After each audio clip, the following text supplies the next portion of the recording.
Going. We're streaming. We're live. It's We're real. live. Wow. It But feels like 100 years since last night, doesn't it? But it also feels like we never left. feels like we have. But being here is less work and more entertaining. Where is here? Oh, I see. You're not in your shop. You're in some place where you can kick back. Okay, Kim. All right. Welcome to the stream, Tavo, Mexican Spec. They are our early adopters. It is Saturday night, and I am Kim of Kim Fixes Things. You can find my channel on YouTube, And she but posts not stuff. here. She posts stuff. Sometimes I post stuff, not as Tavo. much. Tabo is drumming. Oh, yeah, like the entrance. Boom. Um, and I am here with Buff Del Campo, the namesake of this channel, and your host. And you know that because you found us. And we are here tonight to live stream from the shop. Shop streams are a little different than our regular long form content because we interact, communicate with our chat, and we have ourselves set up so that our camera is right in our face. And so sometimes we got to go like this to look around the camera. Hey, What's that? we have no fear. Oh, have no fear. Dougster Wolverine Garage is here. Welcome to the streams, Dougster. As you are hearing right now, as people enter and leave the chat, we will probably say hello and goodbye and that type of thing. We will read people's comments. We will try and read their name. Tommy Hanlon is here from Dublin at 4:01 a.m. You know what? He's in a different day. It's tomorrow. That's It true. actually is tomorrow, We are which it speaking to normally a time isn't. traveler. He is talking to us from tomorrow. All right. Well, actually, so is Tavo. I was watching police cases in Arkansas in Police Pursuit Channel, Mexican Spec says, and they dropped a lot of videos last night. Oh, he's been busy. Oh, that is of all the police channels, Police Pursuit in Arkansas is the best one. Those guys are crazy. They're worse than the criminals. They drive like they're crazy. Okay. Colleen is here. Welcome to the Wow. stream. Colleen's here already? Barrow's Garage is here. Welcome to the stream, Mr. Barrow's Garage. We watched your video today, a video dropped today of him It discussing was a ignition systems, distributors, and it was a ignition premiere. It was a boxes. premiere. Yeah, we watched during the premiere, but this Yeah. video dropped. So if you have questions about GM or Ford ignition systems, and he did talk a little bit about Mopar stuff, but not as in depth as I might have because I'm a little more familiar with the Mopar You know, stuff. I thought I knew a lot about those ignition systems back in the day, the Fords anyway, and I learned stuff from him today that's like 50 years later. It's like I wish I would have known that then. But anyway, yeah, go ahead. Mexican Spec says there are only so many chargers they can crash. That is not true, Mexican Spec. They're making new chargers all the time Didn't to they crash. quit? Didn't they quit? Aren't Well, the new ones are all Challenger inline sixes or electric or some nonsense? I have a feeling But if there's they still keep enough. chasing them, then they'll keep crashing them. So, all right, Tavo says Tommy's in the same day as me. Yes. Mopars, Mustangs, and minivans says Buff the Tool Man. How Except are for you one. and your camera lady? One video. Oh, and One it's short. terrible. One short. Kim was the tool lady. One short. YouTube totally insulted me today. It says your video is people clicked away more often and are not viewing as long. And I was like, oh. I've been getting somewhere between 5 and 10,000 views on those. And she got 600, and it's like, what happened? They didn't like me. They were waiting to see him, and I came in and they were like, who's this bitch? We don't see her I talking said about it wasn't that. It was saw. stupid drywall. Nobody builds their car out of drywall. You know, I don't know. It's a car channel. Maybe that's why. I don't know. But the way I put the title is like, you know, if you're gonna put electrical in your shop, you need this thing to cut the holes, and that's kind of how I addressed it. But yep, it bombed for some reason.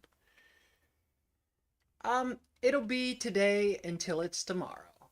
Um, They're not making any more police package chargers. Mexican spec. What are the police going to use now if they're not making any more police package cars? They'll sit there and have them plugged in until somebody speeds by, and they'll unplug them and take off. I don't know. I mean, they are fast. The I mean, electric cars are I'm fast. curious. What have they switched to? Oh, they're just using SUVs now. They don't use cars at all anymore. Oh, one. I was watching that same channel, and they chased some guy down, and the cop was laughing at me because you couldn't even get away from me in this Suburban. The cop was driving a Suburban, and he still caught the criminal. Suburban wouldn't go over about 115 or something. Mexican spec says, oh, Tavo says, I tried to learn more about Mopar ignitions. I now hoard points distributors. Points distributors work. They're pretty tried and true, but they have a very short service interval, and people don't like to service their cars that frequently. So that's a problem. And I guess they're not so good if there's moisture. Mexican spec says Jay Leno had the very last police package charger on his channel with Tim Kinis. I watched that, that, and yeah. that's why I knew that, and I couldn't remember where I saw it, that was the end of the police package chargers. But I did watch that very uh, video. Dougster says over by Lansing, Michigan, where the state capital is, there is a state police drivers training center you can see from highway that looks like fun. They have cars with legs and wheels to prevent rollovers. Oh, that's neat. Oh, I've seen So those. they can do some high intensity maneuvering. Barrow says thanks a bunch for stopping in for that. Mopar is ultra rare out here, but Fords fall out of the trees. Oh, I guess the Mopar's probably all rusted away He's a Ford guy. up there. Well, he builds all these strange cars and then puts 429s and 460s in them. Mexican spec says that's to learn how to drive on wet roads. Oh, that makes sense. And they tell them to push the car until you lose control so that you can feel what it feels like. Man, I'm probably okay to tell this. You know, my son's a special forces guy, and they sent him to driving school at what's the place in Arizona, the Dr.Art School of Driving, and the first day they drove a Corvette. They drove Corvettes around, and he said to me, he goes, well, we haven't been through a tank of gas yet, but he says we've been through a set of tires already. It's like, wow. And then one of the things they did was they took these church vans, like what are they, 15-passenger vans? They back them up as fast as they could go, and then turn them and turn around 180 degrees and then drive away. And they had to be able to do that. I thought it was pretty interesting driving school for the U.S. Army to go through. Colleen is going to bed already. Already? I understand. Good night. Thank you for stopping in before you go to bed. We appreciate you. Yeah, last night we will be here entertaining the troops. We did 5 hours live last night. Well, we were working, so we streamed while I. That's why we didn't get to the car show today. We slept through it. Yeah, that was too much. We did get some stuff done around the property though today. Oh, we did some mowing. I need my cough drop already. Probably from that dust. Oh man, she threw a bunch of ashes out there. I didn't know it. I threw them out onto the garden area. Oh well, it must have been all over because I drove it just like cloud of dust, huge. I don't know if that's called a Rockford or J turn. Yeah, that's probably what that is, a J turn. New trash can. I'm ready to dump this. I don't know where to put it. We got a wastebasket now. We can organize our trash. Tavo says that over in New South Wales they use BMWs and that they use Kia SUVs where he is. And Mexican Sex says they use Durangos, Explorers, and a few other SUVs. Yeah, they have bigger vehicles now. There's no more patrol cars. It's all paddy wagons. Tommy Hanlon says, please don't try to judge yourself on YouTube numbers. There's huge channels still trying to figure out why. I have done. I'll tell you another one that bombed. The one that I was holding, the air ratchet. I talked about the air ratchet. That thing did terrible. Very next one, I had 4. I didn't know what to do one night, and I had 4 hammers sitting there. I said, just do it on the hammers. Like this hammer's for hitting stuff in it, do a lot of damage with that. And this one is what was it? It was like a dead blow hammer or something, And and it was oh, a it was a brass brass hammer. hammer, and then and this one it was a plastic hammer I bought that I didn't even know what to use it for, and I said I don't know what to use this for. That one did really. I had no idea what I was doing, and I just off the top of my head did that, and that thing did real well. It doesn't make any sense, but you're right, it doesn't make any sense. Man, something is itching, itching, itching. Did something bite me? Ah, Kim, I think something bit me. Yikes. Yeah, yikes.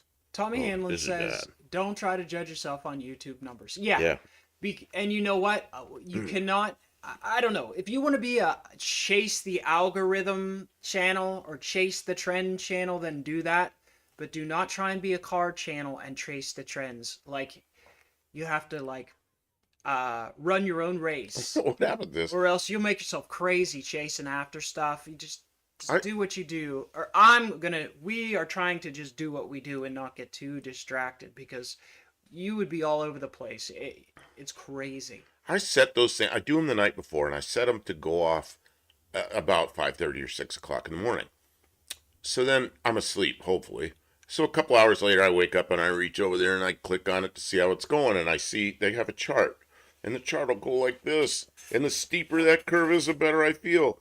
And then I do one, and it's like a flat line down here. It's like, Oh, and then oh, he's grumpy all oh, what day. happened? If his short doesn't do well, he gets so grumpy. It's like only like this, we're 2 hours into it. It'd be like 56 views. I'm We like, don't earn what a happened? single penny, and he Oh, gets grumpy about we it. make nothing on shorts. Obviously, we don't have enough. You We gotta don't have. make anything on any of this. Well, this I don't. I don't monetize these because people don't want to get interrupted with commercials, and that's not why we're doing this. But as soon as we go off, as soon as we shut this down, I monetize it. So if somebody comes back and watches it, yeah, sorry, it has commercials. At least we make a few cents. But Well, they don't you know miss what we anything if it in right. that case. But you know what we have? I see the total money we've made, and I looked at that this morning. Is it over $40 yet? No, it's $36. But that's okay, it's okay. We are not monetized from short views. We are monetized from uh, No, subscribers and view hours. shorts you need what a million hours in 90 days. It's insane. No, million views in 90 Or it's a days. million views in 90. 10 million. Oh, 10 million views in 90 days. Okay, well, that's I don't know. I guess somebody can do that. I mean, probably Pretty Dancing girls can get that. They want people who can do high impact content in the short form. We'll have you put on a So bikini people who and can then do that. like a pink bikini, and then we'll put you up in the short. If I thought that would work, I would do that. 10 million. I don't really see that happening. I don't think that there's that many 10 million people want to see me in a pink bikini. Well, I could get a pink bikini, and then people would go, "What the hell is I this old fat bastard doing?" in Don't there?" maybe. I don't know. I can't. I'm not going to chase the trends that hard. I'm going to run my race, and if nobody wants to watch it, I'll have to decide if I want to continue to record it. Right now, I think we're happy. So you're depending on YouTube to determine your mood for the day.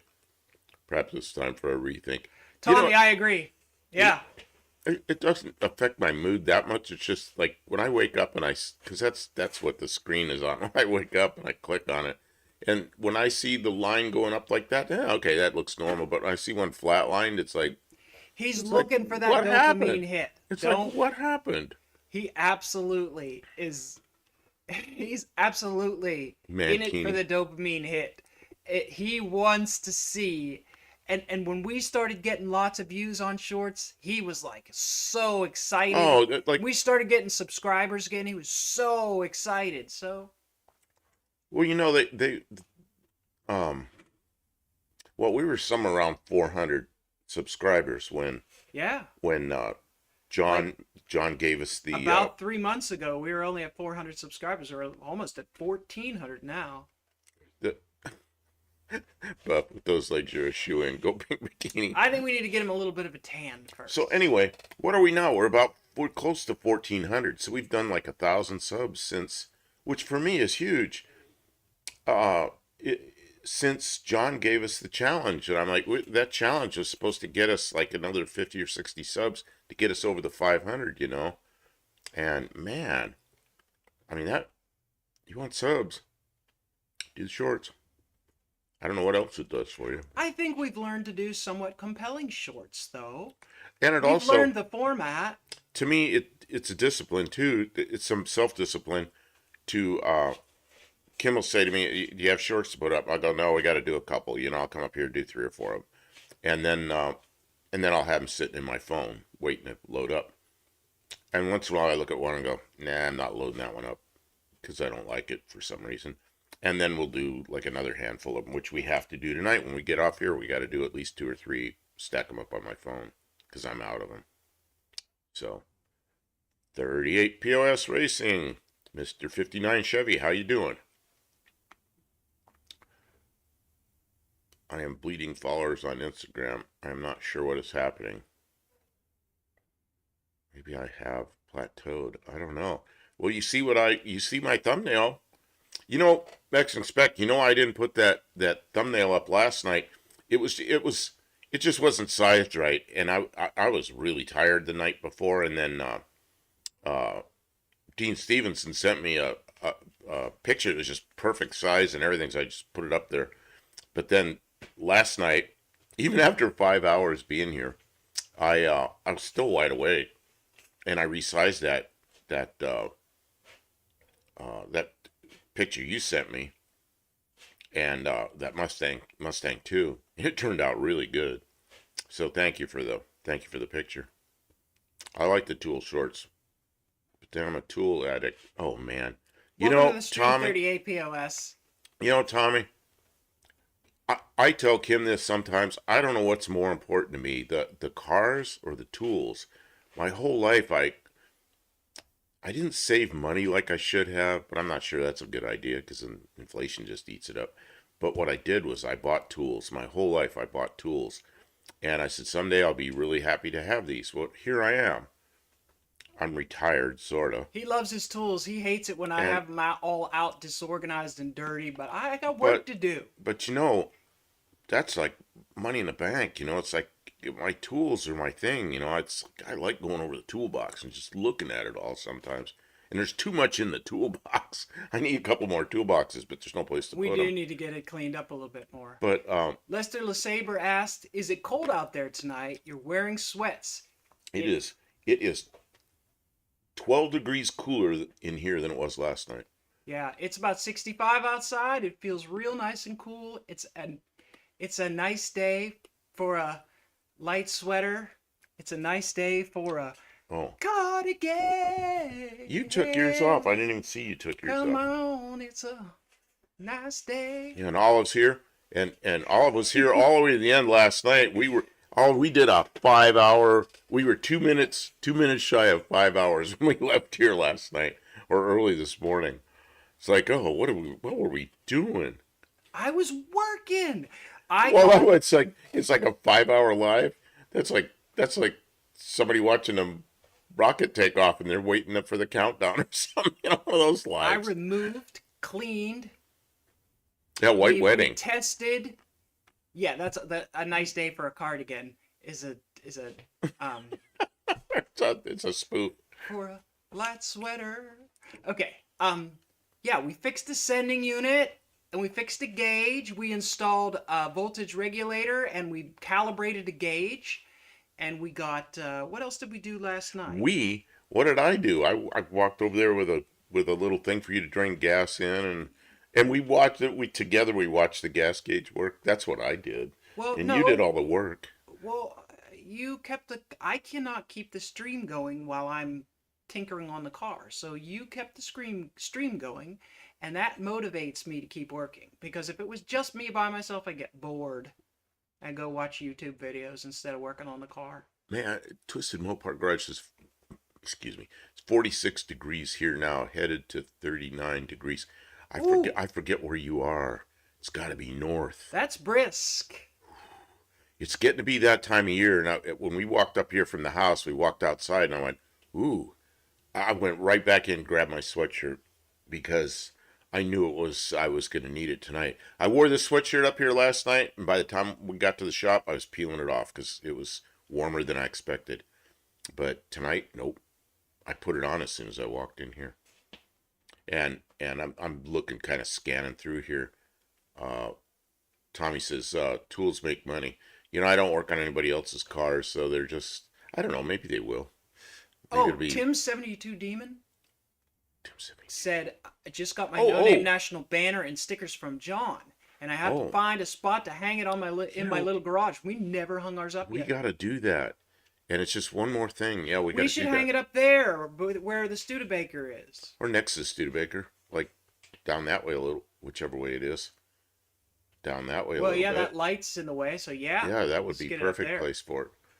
Aye, Yeah, we got to it's do on that. our list. In Central Illinois. Central Illinois. Man, how close are you to Rantoul? I used to live in Rantoul. That's why I He must asked. be way up there for it to be that much difference in And temperature. Rantoul isn't that far from here. Ooh, must have a cold front coming down.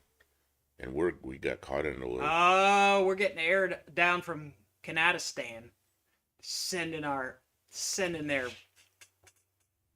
Says I promised myself I'm not buying any more tools unless I absolutely need it. You know what happened here? There's Harbor Freight. Now I don't know if you have Harbor Freights there or not. Harbor Freight is like just like a store full of cheap Chinese tools, and now they've got like three levels. There's like an intermediate, and then there's like a high quality. And the high quality, some are made in the U.S., some are made in Taiwan, which is not like mainland China. It's higher quality stuff, and they closed the store here, and like every little town has a Harbor Freight, and it's gone from here. So I quit buying tools because it's close enough where we just go in there all the time, buy stuff we don't need, go in Doug, there for sandpaper and come out with $100 worth of tools. Dougster says I found a Sun alternator generator tester on Marketplace. It's early, it's green, might be picking it up. Will go well with my engine analyzer and Sun distributor machine. Yes, Marketplace is my kryptonite. Jeez. She told me no more junk cars, and I've said good. We got too many in the yard. And last night she's showing me a junk car she wants to buy, and I just went, Oh my gosh! And Randy offered us that "Oh, dart, Dart, the Dart, a two door a finally. two-door hardtop, a non-post Dart," and I'm like, I could probably make him any offer and he'd probably let us have it. But like, what do we do with yeah, it? We've got so much stuff. it's like, I yeah, was but cleaning that up is a today. very rough car. Oh man, that car is It's like a 2 year project. there's more rust than good metal. That's a lot of work. Okay, I'm sorry, I'm skipping over a lot of people. Guys, yeah, it's coming at us Been, fast. We're been both in reading and can't keep up. been in Rantoul. It's 2.5 hours. Yeah, okay, I lived in Rantoul, and I was 19 then. So yeah, I was in school in the Air Force there, and on weekends and evenings, mostly weekends, we'd go to Champaign because university there, and college age girls there. So we were a bunch of young guys. So we Champaign and Rantoul in that area. I kind of know that area from a long time ago, but I was there. Yeah, autumn's here, Tavo. I'm busy. I'm having the right tool saves time. That's exactly right. Saves time and money. Um, Sometimes I'm just too lazy to walk over to the toolbox. I'm doing something with the wrong tool. Cold front coming down. Warm back up a little Monday. Yeah, it's really cooled off here. I love sun equipment. Yeah, a friend of mine bought a bunch of sun equipment. He had the old big roll around scope and all that. But he's a guy that got killed in a car accident. I don't know what happened to all that stuff. You follow Rich 220? I do not. I'll bet you that person's gonna start saying stuff. Keep an eye on him. If he gets out of hand, Jason. What? If you What? say any garbage, our moderators are gonna. What's this? Every Rich. time somebody mentions Rich, then they start saying stuff. Oh, Rich 220. I watched it maybe once or twice. Yeah, Tommy Hanlon says no Harbor Freight here. Thankfully, really. Oh, I love Harbor Freight. You know what? When we need abrasives or there's a lot of good stuff at Well, I Harbor think Freight. up in Canada, what do they call It's it? Princess Princess Auto. Princess Auto in Same. Canada. But he's States not on a in different boat. he's not in Canada. He's in um, um, Ireland. Oh, okay. So do you have like an inexpensive Chinese tool place there? A Dart GT. It's not a Dart GT. It's a two-door Dart. What did that Dart have in it? A 273 or something? No, it was a 318. It's a 318, just a 318, Ah, like a 67, 68 Dart, two-door hardtop. no, that was a 74. Oh, it's a The Dart was a 74. 74. The Oh, Barracuda was a 67. okay. So They were. The doesn't reason have he's the. getting rid of it is because he took the motor out to. The only thing I like about that car is the top, because I could make our Valiant into a two-door and use that top. But when I looked at the top, it is rough, man. Yeah, I could make a top easier than fixing that thing. Um, let's see here. I'm sorry, this is going really quick. Let's see. Oh, it says Harbor Freight is my friend, fills all manner of gaps. I can seek out things I need better. She gets upset with me when I start missing words, and I can seek out the things I need better of in specific. Better of in specific. I suspect they say storms are headed my way. We will see. Clouds bring down the temperature nicely. Yeah, and you're down there where it's really warm, so. Oh yeah, Mexican Spec can probably find whatever you're looking for. Barrows, I gave my 65 Dart GT hardtop to my granddaughter the day she was born. I have 16 years to get that one running now. Jeez, you better get to work. Yeah, that's it. Dougster says Princess Auto is Canadian Harbor Freight. Yeah, that's what I kind of figured, because everything I see comes from Princess. It looks just exactly like Harbor Freight stuff, except like the big tools like presses and engine hoists and things like that are painted a different color, but they look the same. They look the same. Okay, guys, this is What blasphemy. are you doing? Good to see tonight. 66 satellite first. Twisted Mopar. 66 satellite first. Man, the 67, 8, and 9 darts, two-door hardtops, I really like those. And but of all the Chrysler products, all the old Mopars, my favorite one are 67, 8, and 9 Barracudas. Never had one, but man, I love that body style. The fastback, not the little notchback. Okay, Kim, what are you doing? Are you doing upholstery with duct tape? I might be doing duct tape upholstery. Oh no, that's why she said blasphemy. At least you're using 3M8979 duct tape, because that stuff you can leave in the sun for years and it won't get all duct tapey. You know what won't withstand any more years of sun? The upholstery that's here. It's falling apart. Look at that.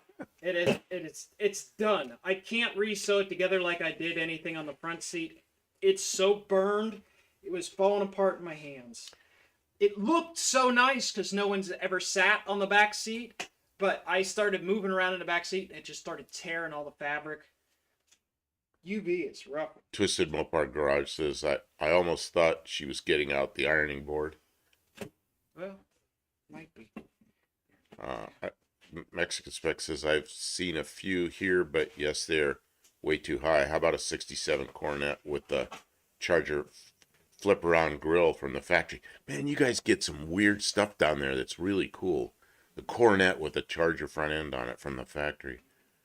Jason Winters is here. I have a 66 Valiant with a 440. Wow. Oh man. That's the same as this car right here, the Dart. The same chassis. With a 440. That's as crazy, almost as crazy as the... Does that come with like frame connectors from the factory? Well, I think they can. Oh. Yeah, what do you use for a K-frame, or you just make your own stuff? Because I know in 67, I think they had the 383 in them, in the Darts. I don't know about the Valiant, but they're very, very much the same. Tawo says, I'm going to head down to the shed. crank up the old clunker computer and continue watching. Okay, Tavo, we'll see you in a couple minutes. Yep, we'll be here. We'll be here a couple hours. I don't think we're gonna go till 4 in the morning again. Oh, we cannot do that. We cannot do a 5-hour live tonight. I was working today on things, and I'm a little sore already. The last thing I need to do is kill myself because it's a marathon, not a sprint here. Okay, Jason Winters, does this make sense to you, Kim? You're more of a Mopar person than I am. QA1 K-frame, not bad. QA1 is like an aftermarket company that makes stuff for cars. So, okay. Yeah, he got something that was prefabricated aftermarket. That's cool. Twisted Mopar. I'm helping problem with that. I'm helping my son with his 65 Dart, putting a 383 in it. Pretty good. You know, because I was hanging around with Uncle Tony a lot, I really started liking that 383 engine. I said, Kim's going to get mad at me now. I said if that engine in my Ford van ever takes a crap, I'm going to put a 383 and a torque plate in it in a Ford van. Let's see here. Dougster, duct tape sounds. Sometimes magic sounds like tape. The amazing Jonathan.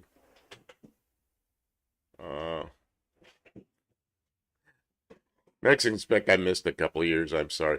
The difference being buff is I have taillight lenses for the 66 Valiant. Yeah, Mexican spec's not a sponsor, but because I've done business with him and because he's always treated me real well and sent me stuff and sent me tracking numbers and everything went perfectly, he does have lenses for all these old cars. I don't know about all, but a lot of them. And if you need taillight lenses and side marker lenses and things like that, check with him because he's likely to have some of that stuff. And the ones I've gotten from him have been no less than perfect. They were nice on your car. Yeah, they have a conversion kit to change. Thank you for Mexican Spec for such great service. They take a minute to get through customs, but you know, if you're restoring a car, you know things take time. So don't expect them to come the next day. They'll get it. Yeah, a problem with bringing stuff into the U.S. through the mail from Mexico. Mexico's a little slow getting it to the U.S., and then sometimes it gets hung up in customs in the U.S. And one time we had something come from Mexican Spec, and it was a holiday weekend, and it ended up in... Yeah. It just took forever to get through. It was like Amazon Prime Day, and then it never It took forever to get through customs. But tracking showed that it was there. Oh, it was just not perfect. Moving. And then it got here, so... Yeah, so... it doesn't matter, you know. Let's see here.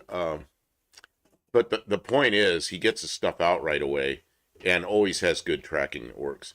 And the Mexican tracking works really well. And somehow it transfers into the U.S. tracking real well. I don't know how that happens, but it works. It is now a sprint to get it to the race on time, less than 12. Oh. Look. Oh, this? Even 12 days. If I start sprinting with 12 days to go, you will find me dead on the side of the road. You know what? I need to continue to... You're running a marathon. It's 43 miles or something like that, and they're like, you only have 12 miles to go. Start running. You're like... The worst problem on this Dart we found when we were driving around, and it was the fuel problem, and Kim fixed it last night during the live. Yeah, we fixed the fuel sending unit and the gauge. All operates the way it should. And I fixed the interior light today. Interior light works. Like an interior dome light, that's not necessary to drive to No Name Nationals, you know, but she's down to fixing stuff like that. The brakes work, the transmission, clutch, everything seems to be functioning the way it should. The engine starts and runs, it idles real good now. The radiator flows and everything. It doesn't get hot. I even got the PCV system going a little better. Everything is starting to it's all coming up Millhouse. See here, I'm getting behind the chat. I'm sorry, people. Sorry, guys. Barrow says 383 and 340 are my favorite Mopars for sure. Wow, that's like two different complete engines. Yeah, I don't know. The small block, I don't know much about the small block yet. I do have a. Well, I think a 383 is considered a big block, Well, so wait a minute. That's what he said 383 and 340. So I don't know much about the I small thought it. blocks. But the, Yeah, the 383 is like that low deck big block. God, this is scrolling fast and I don't want to miss anybody. Oh, basically at my place of work, there are a few tools I need to be both precise and durable. Harbor Freight sold me a pretty complete set of I'll do it in many ways. If I beat on one or two sizes, then I can get them. Okay, I'm trying to read this, Olive. I'm sorry, I screw up the words sometimes. How much would it be up there to get front seat and door panels done for an OBS Chevy truck? Oh, that's Barrows. He's asking Barrows. Mexican Spec is. Mexican Spec. I've been selling lighting for cars since 2005, so it's been a while. I see. Yeah, because you asked me how the quality was on them. I mean, it was perfect. I mean, just it doesn't get any better. they look just like 'em. They look like they were original looking. Um, I'll come to think of it, Max. I got a line on any 1995 S10 tails. Oh, does he have any? Dougster over in Barrows, Michigan interior parts are usually good. The sheet metal melts away Yeah. from the iron moss. Being hungry, little buggers. Well, Buff, they have a lot of packages to go through, and they will X-ray every package from Mexico every time. Yeah, I don't have any complaints about it. It's just It's just it's something to know. just You'll something actually to be know more that happy it's knowing that it's going to take time. sometimes it takes a few days to get it across Mexico, and the tracking's perfect. I mean, you can see where everything is. I would rather know the truth that it's going to take a few Uh, days than think that it's coming and then be upset. the That's my. I found a guy in Blackfoot that does seats for $200 each. Door panels are around $100. This is Barrows. Um, Oh, that's trying good. to, yes, we have. I'm sorry. I'm gonna probably skip some of these. I haven't checked Amazon yet, but I have your email right here. I haven't checked Amazon yet, but I have your email right here. This is Olive. Man, I'm trying to remember what that even is. I know there's an email. I sent a big old long email that was. I can't remember what it all was. I have to go read it. It looked like stock custom. The guy here will do it all for 2,500 pesos. So at today's exchange rate, it's 100 and a quarter U.S. Tavo, back on. Hey, I'll be listening and looking from 10 feet away, more than contributing. Well, that's great. Thanks. Uh, Get your stuff done, Tom. You can't just watch us. Down there in the land of Utes, love those Utes and wagons that we didn't get. Uh, keep polishing ours. The turn. Oh, the if lenses are all terrible looking, you know what I do? I sand them like with 600 and clear coat them, and they look pretty good for a while. But what happens is sometimes they start getting kind of crumbly. Like my side marker lights were just crumbles, and I got new ones from Mexican Spec, and they're perfect. And the side marker lights, the reflector and it's the whole assembly is one thing. It's not just a lens. So let's just put them in. They're perfect. Um, see, Jason Winters, you have any duster parts for sale? That would be directed towards somebody else, probably, like maybe Mexican Spec. You can see my list here. Okay, he's putting up his list. Jason Winters, I only have 1973, 1974 taillight lenses and the side marker lights and maybe the turn signals. Who was it on here I think it was last night, said they had a side marker light for a 68 Chrysler product, the round ones. I think somebody on here said they'd had one I I could think get. it was 38 POS said he was going to bring it to No Name Nash. Oh, is it 38 P? Oh, and he's here right now. I drove the Gold 59 for the first time after having the engine out today. Not that I'm cutting it close. Man. Yeah, because I was thinking about that, drawing that up, but I'm not in a hurry to do that. If every package sent from Mexico is sent to the capital and then sent out from there, If you need a package from Tijuana, it will be sent south and then back. Yeah, it's crazy stuff here too. Um, it's like FedEx. Everything goes to Memphis and then goes out, Yeah, and that's just you know, it's the just nature that's just the way it is. nature of the beast. Who was the guy? I can't think of his name. He's the guy that started FedEx. He wrote a paper. He got his MBA and he wrote a paper on how to start a small package delivery service. And I think he got a C on the paper. And that was his business plan. Then he started FedEx. The professor should be fired. Doesn't get any better than that. Takes weeks from Australia, but then again, a parcel takes weeks across Australia. I don't know, Tavo. You sent me license plates, and of course, I don't know when you sent them, but that was pretty cool. They showed right up. And the license plates in Australia are different aspect ratio. So as soon as I was pulling them out of the mailbox, I knew what they were. Jason, I don't have bezels. If you find them there, I can get you the lenses. Well, yeah, but not bezels. Yeah, but like the side marker lights came with the reflectors and the where the lights connect in, and I don't know what you call that.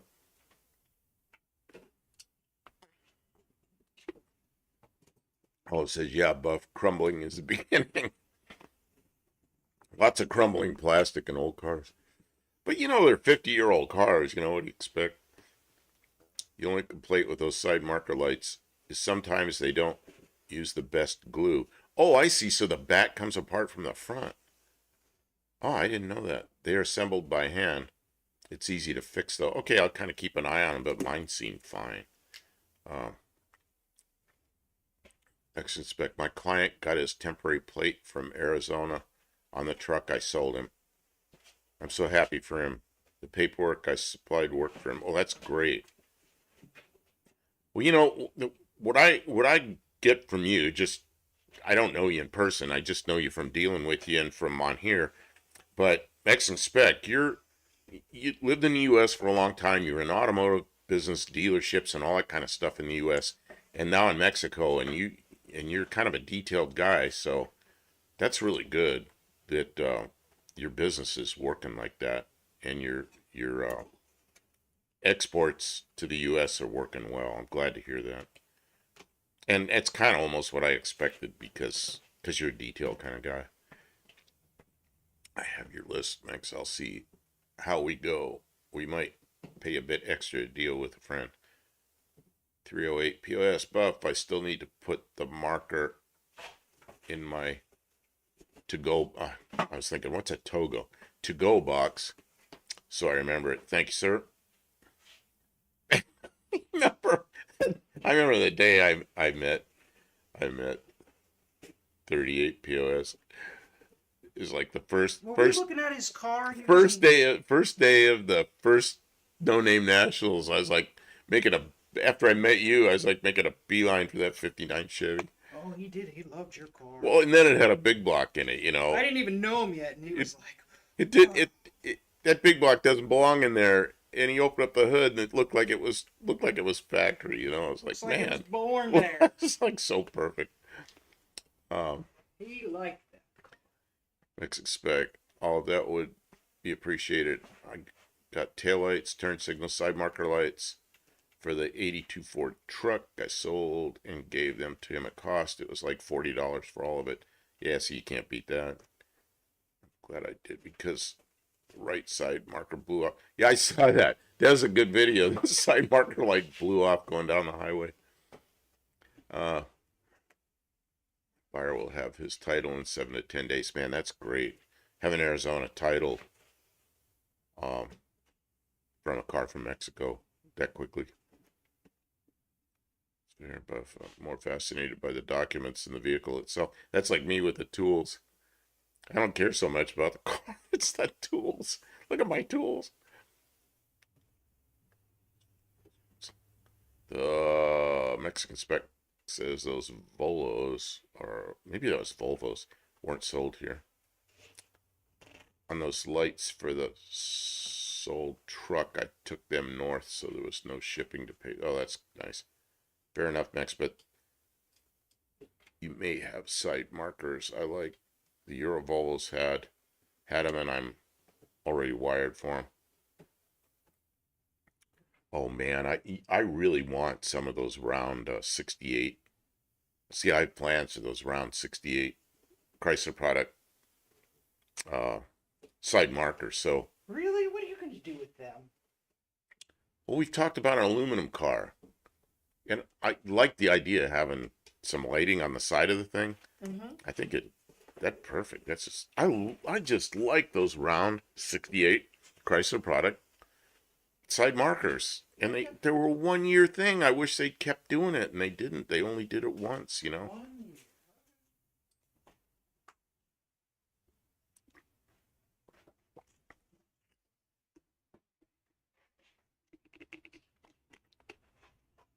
Yeah, and you could probably use them for some other things. Yeah, I'm gonna get together with Kitsy Fluff that comes on here, and probably see if we can make some bezels and then my son does.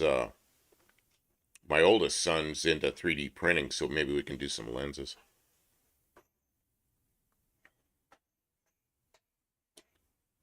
There's a low. That means I caught up with the chat. I've been reading as fast as I can read and skipping over stuff. Sorry about that. If anybody said something and they got denied, they didn't get their comment read, go ahead and say it again. We don't think you're... Well, Olive mentioned something last night is that I get words wrong sometimes and just I mess up. And and I know that if I write something and somebody messes it up when they read it, it's like that's not what I said. So I know that's irritating, and I still do it. I had 2 of those markers down in Sykeston last year. Oh, they're in your grill. Oh, did I see that? One place I lived for a while, I really wanted some. Yeah, I'm getting all excited about this aluminum car. I'll check eBay. People are remaking the 68 Dodge side market. Somebody's already remaking them? Oh, in that case, maybe I'll buy theirs. I don't know. Yeah, I didn't know anybody was expensive remaking to it. fabricate things. Yeah, there might be. Anything that's worth money, though, it'll surely show up in the aftermarket because there's a lot of people who can. They have the Oh, technology. you replace the outside bullets. Oh, that makes sense. I don't know what it is about the 59 and 60 Chevys. They're so much alike and so different, completely different panels, but they kind of look the same. And man, I was a kid then, but I remember those cars. And so what the heck is that? Oh, this is the item number. I see Mexican Spec puts up this big long number. I thought, what is that? So yeah, 59 Chevys. Just the whole look of them is so cool. And then the 60s, same thing. They're so cool looking, but they're different. And I don't know which one. I definitely like the front of the 59 better, and the back end. They're both good. I like those big taillights on the 59. I was just advising you to take your time, Buff. If I confuse you, it's likely my turn of phrase.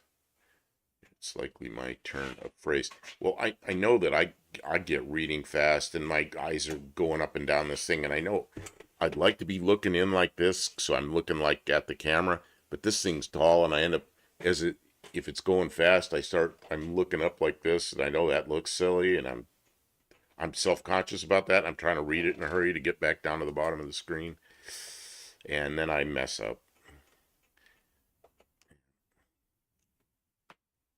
Yeah, 59 and 60 share the same greenhouse. Jason Winters had a 59 Parkwood wagon. Wow. See, I had 2 friends when I was young, and one of them, well, they didn't have them. Their parents had them. Had a 59 Chevy wagon, and another friend of mine, they had and I don't know what model it was. I know it was a 59 Chevy wagon. And the other one had a 60, it was a Kingswood wagon. Olive says, I'll try to speak more clearly. It's not you, it's me trying to. Hours of streaming is harder than you might guess. Easy to miss. I like the wagons too. What did you do with it, Jason? The other thing I like about 59 Chevys is they had El Caminos. Man, I had a friend that had a 59 El Camino. He was like 3 or 4 years older than me. And in high school, he put that thing through the back window of something. He went over railroad tracks so fast he launched into the back window of a parked car. You can imagine what that did. That was the end of that, you know. He was one of those guys pretty rough on cars. Sounds like it. Sounds like it. He had a Corvette in high school too, like a first generation Corvette that he wrecked. He is one of those guys. I don't know. Sounds like it. He's probably 4 years older than me. Might have been 5 years older than me. He went to see. I had a real good friend that was like just ahead of me. He graduated just when I went into high school, and I know he was one of his friends, and that's how I knew him. Let's see it. Ooh, I would really like to love those 68 markers for my duster.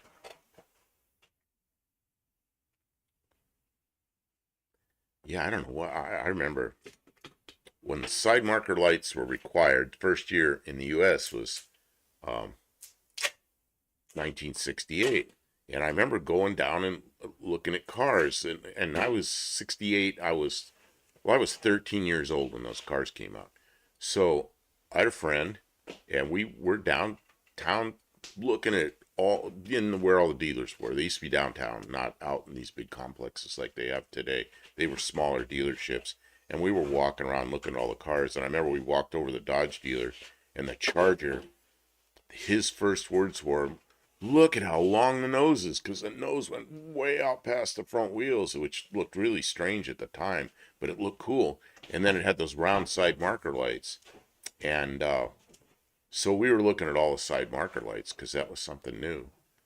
And then the very next year, they were gone, and I was like, man, I think I like those. Maybe just because they took them away so quickly. Long gone. Trade it for 70 Camaro. Well, that was probably a good trade at the time. I did something similar. I had a 1960 Ford ranch wagon, two-door ranch wagon, and I traded it for a 67 Mustang Fastback. And looking back, I mean, I liked both cars, but at the time, the 67 Mustang Fastback was a great car. But then now, man, I don't know. I like those cars, but I'd almost rather have that 1960 Ford two-door wagon right now. I love those cars, and it's a very useful car, you know. And me being an old man, that 1960 Ford wagon would be pretty nice to have right now.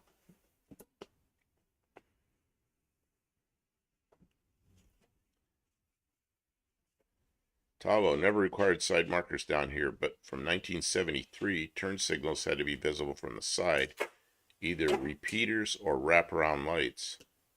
Did they do down there like they did in Europe, where the turn signals were on the front fenders? I guess you call them wings. The front fenders just ahead of the doors. See, I've seen that in Europe, where the turn signals are way back they're on the front fenders or wings, up there just ahead of the front doors. And I saw that a lot in Russia, and when I was in England, I saw that. 70s Dusters had the bicycle reflectors past the point. Past the point. Right, yeah. What was it, 73 or 4? They went to the big reflectors. I want the little round lights. Yeah, I like the lights. Well, in my Valiant, I got all the side markers from Mexican Spec, but they're the ones that are kind of rectangular. They're about this big. and they're a partial reflector and a partial light. And I mean, they're really effective. They're just, and that's what belongs in the car, so that's what I put there. Oh, 70s Dusters had, oh, already read that. How that became a requirement from 1992. Yeah, that's the thing about Australia and New Zealand. Their cars are so much like ours, but then they had all the little differences. Made it really interesting. Well, in Mexico too. It, yeah, something had happened like I don't know, within the last couple of weeks. Mexican Spec was going to deliver a Ford, what is that thing called, carry-all, to the U.S. And he's in there putting seatbelts in it because it was, what was that thing, a 90 something? Didn't have seatbelts in it. I can't even imagine that. And he was putting seatbelts on it before he delivered it to the U.S. Lester Saber, with age, my car preference has gone from small and sporty to big and soft. Yeah, I don't know about big and soft. That I would love to have another 60 Ford wagon. I like the body style. The frame, suspension, all that's very much similar from 1960 through 64. Although 63 and 4, they had some changes up front. But I had so many of those cars, and I'm so familiar with them, and I know how to make those chassis work. And they're kind of big, but they're very useful cars. And so many engines will go in them. I have a giant engine compartment. You can put anything in there. Huge hood, huge hood. So you're not leaning over big wide fenders or anything. They're just like them. Did the 67 through? Okay, wait a minute. I missed something here. H car. Oh, I missed all. I know them, but I'm not too much of a purist if I can keep the spirit of things. Okay. Uh, did the and the only reason I kept those side markers, it was easy. I didn't have to weld them in and finish them and go try to find the round lights, which I would have done, but I'd rather just get them from Mexican Spec, put them in there, and they work. They look right, and they're good enough. Did the 67 through 9 Dart hardtop have rear side markers or just reflectors? 67 did not have side markers. 68 had little round ones, and 69s had the flat ones, the rectangular ones. I think they had a light in them, but I'm not sure. They may have been a reflector. I think they had to have a light. I think if the tail light did not wrap around, they had to have a light, but I'm not 100% sure of that. Dr. Go! Good evening. My thumbnail only shows the back half of the 1970 Duster. My thumbnail only shows the back half of the 1970 Duster. Jason Winters, look up 66 Canadian Nova, and I gotta sneeze. I'm sorry. Excuse me. I should have been taking cough drops. I didn't. I'm ignoring the problem, and then I start sneezing. Our 69, this top, our 6970 Valiant hardtop was made from imported Dart panels and had a reflector in the rear quarter. Oh man, I'm in trouble here. Kim, where's the paper towels? I'm not sure. I'm kind of trapped in here. I'm like dying here. I don't know what. Thank you. I don't know what happened. I've got sneezing like crazy. My eyes are watering. I don't know what's Check it wrong. out. Good as new. I'm sorry, everybody. My throat starts getting dry, and I'll start sneezing, and my eyes water, and then I can't see. I can't even see the screen. You're okay. Oh. Just relax. Yeah, but the chat will get away from me. The chat will get away from me. Don't get away from them, guys. I'm not doing my job. Oh man. Let's see. Look up 66 Canadian Nova. Okay, we can do that. We can do that stuff on Tuesday nights when we're in the studio, but we can't do it here. Our 69 Valiant was made from imported Dart panel. Okay. Tim going to turn in. What are you going to turn into? Okay, turn in. Rough day. Spent most of the day under the truck with wiring. Later, yo. Man, how's that truck coming along? Tuesday night, I hope you're here and you can send us, so we can show pictures and everything on Tuesday night of your truck and the progress. Dr. Go, the front side fender of the 70 Duster had the yellow rectangular up front, same side as the red fenders in the back. Yeah, but did they have lights in them or are they just reflectors? Thumbnail is the picture of the wrecked Duster next to my name.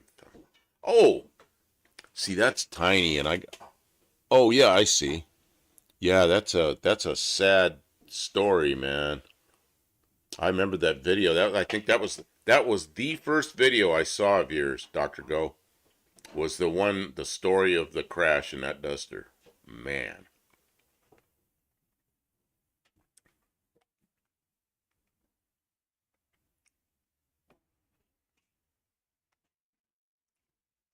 Ray, 38 POS says you do a good job, Kim. Thank you.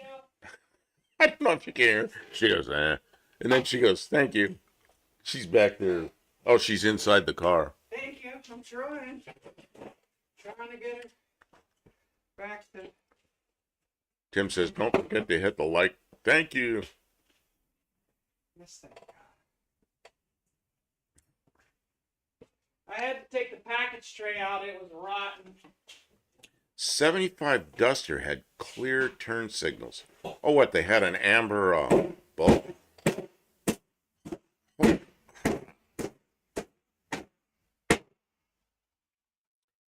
I don't know if you can hear that.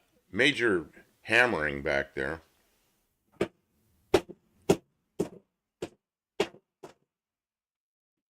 anybody hear the hammering? Or is it shutting the mic off? She's like beating the crap out of a piece of steel.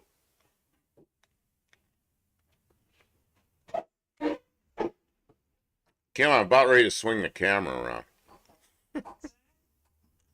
I might swing the camera around to see what you're doing.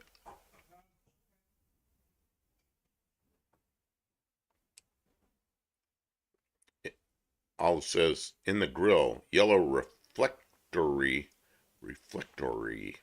ones on the reflectory, ones on the sides. They didn't have a light also in there. See, I don't know. I know some of them did because the 72 Valiant has their reflectors, but they also have lights that are kind of offset in there. So I don't know. Les Saber said he heard the hammering. Mexican Spec. Does anybody remember the Ford, I think he means Escort, EXP? Oh, yes. That was really a strange little car. When I first saw it, I thought, oh, that's cool. And then it didn't really grow on me too much. And it was, I don't know, there were two of them. There was the Ford Escort and the Mercury LN7, I think. I had a friend that had one. His was ravaged. He's a smoker kind of guy, and he had like cigarette burns everywhere, and it was really a piece of crap. But I rode it, and I guess it was a reliable car. I remember getting in that thing. It had cigarette butts and ashes and burns everywhere. So maybe that had some effect. I didn't really like it. Makes suspect. Yep. I knew a guy that had a black one. I think there were indeed bulbs in the front fenders, maybe not in the tail. Excellent spec. I'm adding one to my list to show. I found here. It is an extinct car for the most part. I guess it's all the same running gear as the original Escort, right? I think. I don't know.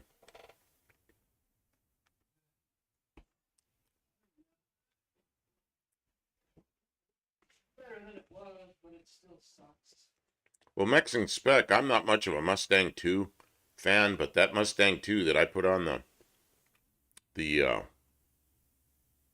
thumbnail tonight, man, I like that one. I really like that car. I guess a lot of it has to do with the 302 and the manual trans.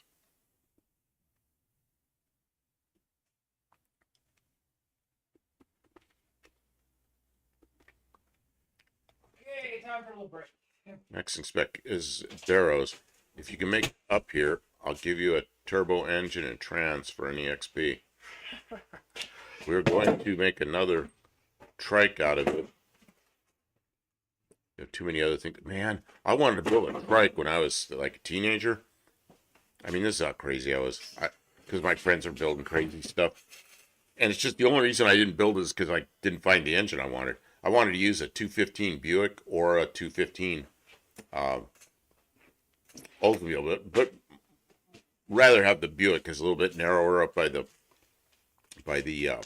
valve covers with that real short little aluminum automatic transmission and make a trike out of it. And I figured I could have a real steep fork because a lot of those V8 kind of things, the forks go straight down, so you kind of steer like a tiller. But I figured that thing was light enough I could do that. But it's probably a good thing I didn't because I'd have killed myself on that thing. Always wanted to do one though. What's this? Oh. Ask if anybody's ever used Okay. that specific product. Ari, how you doing? Good evening. Hey, welcome to stream, Ari. Okay, Kim just handed me this because she bought it today. Does anybody know about this stuff? And I expect like Barrows or somebody to go like the whole paragraph. Why can't I tip this? It's not a mirror. I try to make this look like a It mirror. doesn't focus for squat when you're close. Yeah, okay. It's some kind of stuff. Who knows about this? Auto Salvage Outlaws. Good evening. How you doing? Welcome to the stream. I'm gonna open this, Kim, and smell it. Oh, careful! If you get it on you. Oh, it's. I can't smell it because it's got a child-proof. That stuff stains really bad. Don't Okay, then on. get it. I'll get it away from me then. I'm putting gloves on before I open it.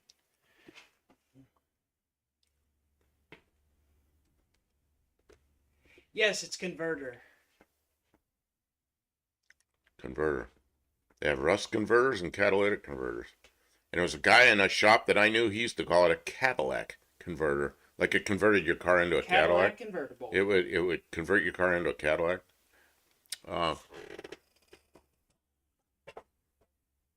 It was the 80s, a time to be daring. Yeah, you know, they spent a lot of money making that car, and it's like, why? But they're there. They're there for us to use. Robert Owen. Good evening. Auto Salvage Outlaws, my hometown, on national news. Uh-oh, what happened? Barrow says it's a converter. Ah, he's not rusty, just older and wise. Jason Winters. Rich tried sealing a gas tank with that stuff. Oh, that's probably not the right place for it. What Kim, I think, is going to do, the drip rails along the windows, she got all the, I don't know what the goo is they put in there. Is that seam sealer or something? And then she's got to clean some rust out of there. And I think she wants to, after all the rust that she can see is out of there, you know, you're not going to get it all, is put that in there to convert whatever little tiny bits are left that you can't see, and then re-seal it. But I don't know how well that's going to work. Neither of us know anything about that stuff. Oh, I've used that before. I know a little bit about it. Okay, so you know about it. I knew what I was looking for, yeah. Barrow says, I've used the Permatex, but it's kind of spendy on the little bottles like that. Yeah, what did that cost? I was with you, but I didn't pay for it. You did. It was $14. $14. But, Times have changed. But I only need a few dabs of it, so I'll just... Yeah, great. Ari says, I pretty much like anything Permatex makes, but that's not what I'm laughing at. 38 POS. Yeah, the Cadillac converter. That one annoys the crap out of me. Yep. What's bad is there was a muffler shop next door to me, and the people who worked in the muffler shop knew better, but they hired this young kid, and he could weld, you know, so they had him in there welding. That dumb kid, he called him, and he'd say it to customers, Cadillac converter. Hey, yeah, you better be careful. You convert your exhaust into a Cadillac. And he didn't know. He didn't understand.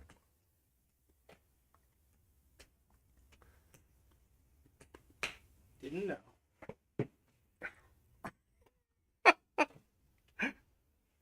Oh yeah, it used to annoy me, and now I just laugh about it because it's just so stupid.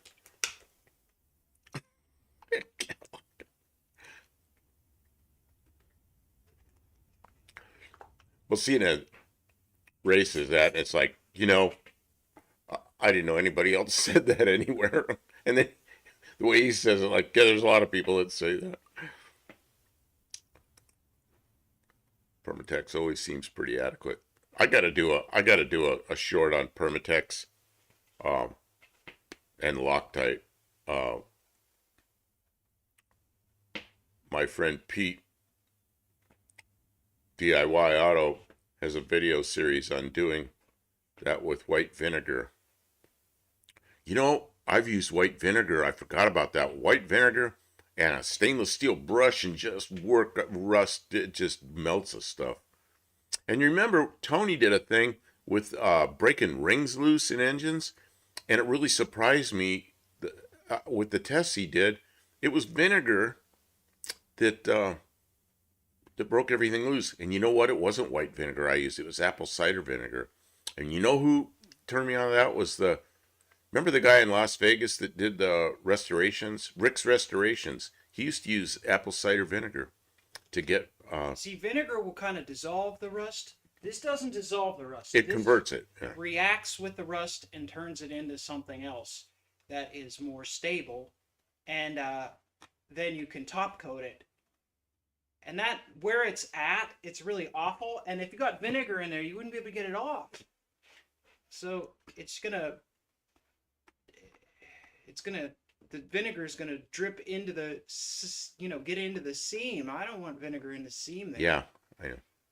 Yeah, I do that on like a big flat panel. See, There's a time and a place for a certain product, and yep. I feel like this is the right thing for what I'm about to do. Yeah, you don't want the rust. You don't want it to get so clean that it rusts again. You want it to stop it. Okay, Ari says I spent some decent money on that stupid Permatex Ceramix grease for brakes. See, I don't know about that. I use there's an anti-seize that's made for brakes, and that's the stuff I use. Oh. And back years ago when I worked in a brake shop, we used white lithium grease, and it worked fine, I guess. Real cars don't have catalytic converters. Vinegar works well. Evaporust works well. No! Damn it, no! Not doing what you said. Shit. Doing it my way, it's my car. Auto Salvage Outlaws, everything from... It ain't a salad, it's a Mopar! Jesus, Kim. She's going nuts back there. Everything from mayor lied to money being put in pockets to the people coming over the border.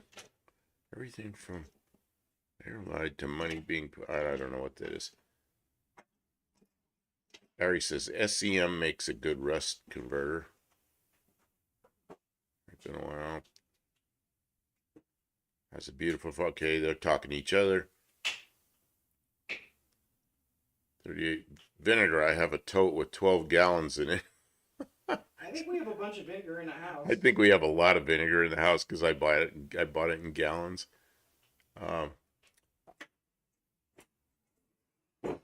Harry, I think it turns the ferric oxide to ferric oxide. I know I spelled that wrong. Man, Harry, your chemistry's like way ahead of me. Dean Stevenson isn't here. Yeah, he's a scientist. He probably know exactly what you're talking about. Very much better today. When the vinegar turns the rust black, it's converted and kills it so it doesn't spread. Oh, the vinegar does the same conversion? Well, this is what Barrows is saying. When the vinegar turns the rust black, it's converted and kills it so it doesn't spread. It was the old school way of doing it. Oh, okay. See, I didn't know that. I just used to clean it. Harry says, BS, I only know it because of DIY. Oh, DIY gunsmithing.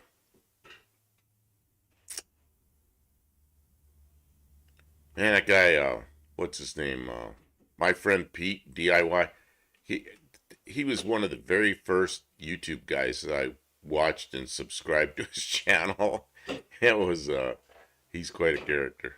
And of course Barrows is a friend of his now, so it's like it's just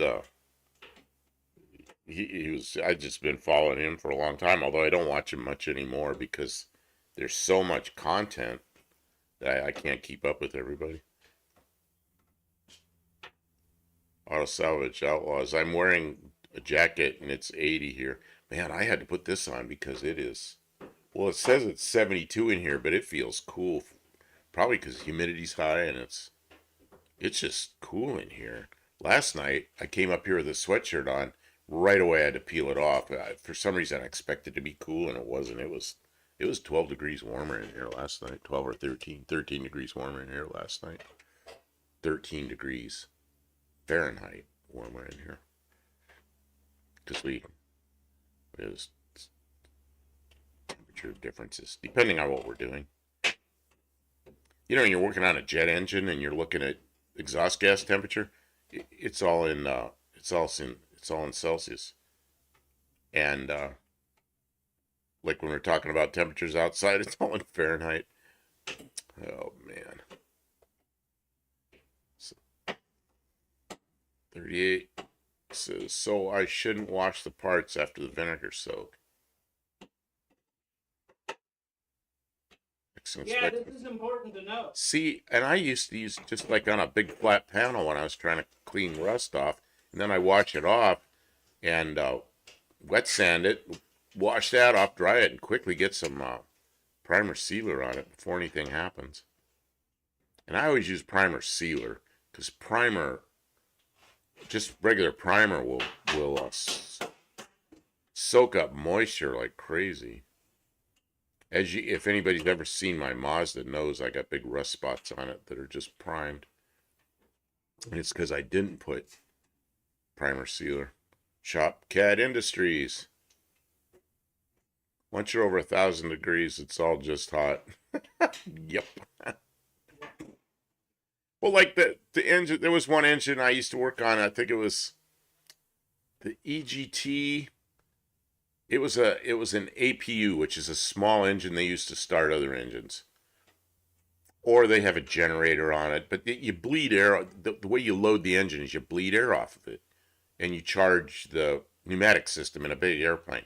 So it would run about 300.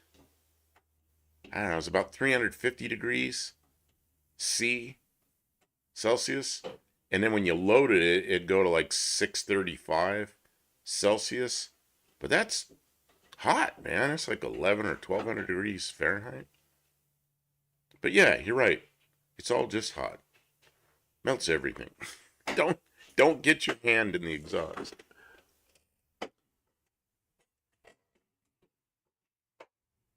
I used to run those test cells on this for the small engines. Good old days. God, that was like, when was that? That was over 40 years ago I was working there. Are you kidding me? I left there in 82. That's 42 years ago? And that's after I'd been in the Air Force for 10 years. I'm one of the old guys now.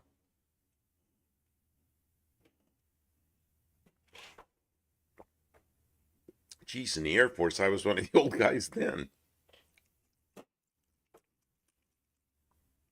It's all relative. If you're 40 years old in the Air Force, you're ancient.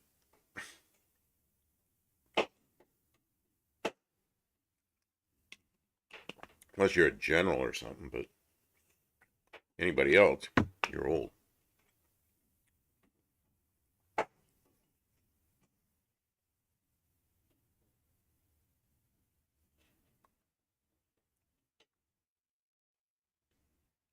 You just started young, but actually, I went in the military a little bit late because my friends that went in right after high school, and I did one semester at community college before I went in. So I enlisted shortly before my 19th birthday. So that actually seems a little on the old side. At the time it did. And when I got out, I was 28, and I was a master sergeant then, and so I was that's an E7 in the Air Force. So I ran it the last 2 years I was in the Air Force. I ran a jet engine shop, which is I always laugh about because all the training I had in the Air Force was to work on engines, and then the last 2 years I was a supervisor. I was supposed to be a manager and had like this much training in management.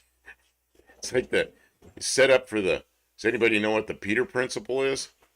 Peter Principle is where you rise to your level of incompetence, which means you do well, you get promoted. You do well, you get promoted. You do well again, you get promoted. Then you don't do so well, so you stay in that job for the rest of your life, at the level where you can't do your job. It's a perfect setup for the Peter Principle.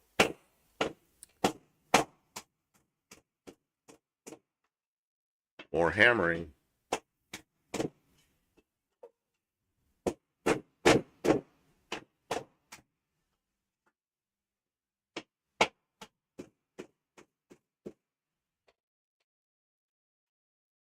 Are you almost finished hammering? No. I'll be almost done in a little bit when I'm almost done. I'll be almost done when I'm almost done. Oh, it depends if you're titanium at all, I guess. Shop. Okay, more hammering. Hammering. It's going pretty quick, actually, so.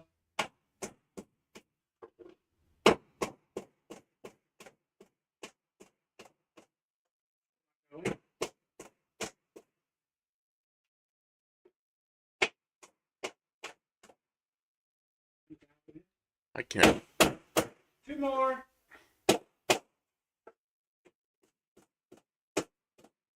We can see you back there.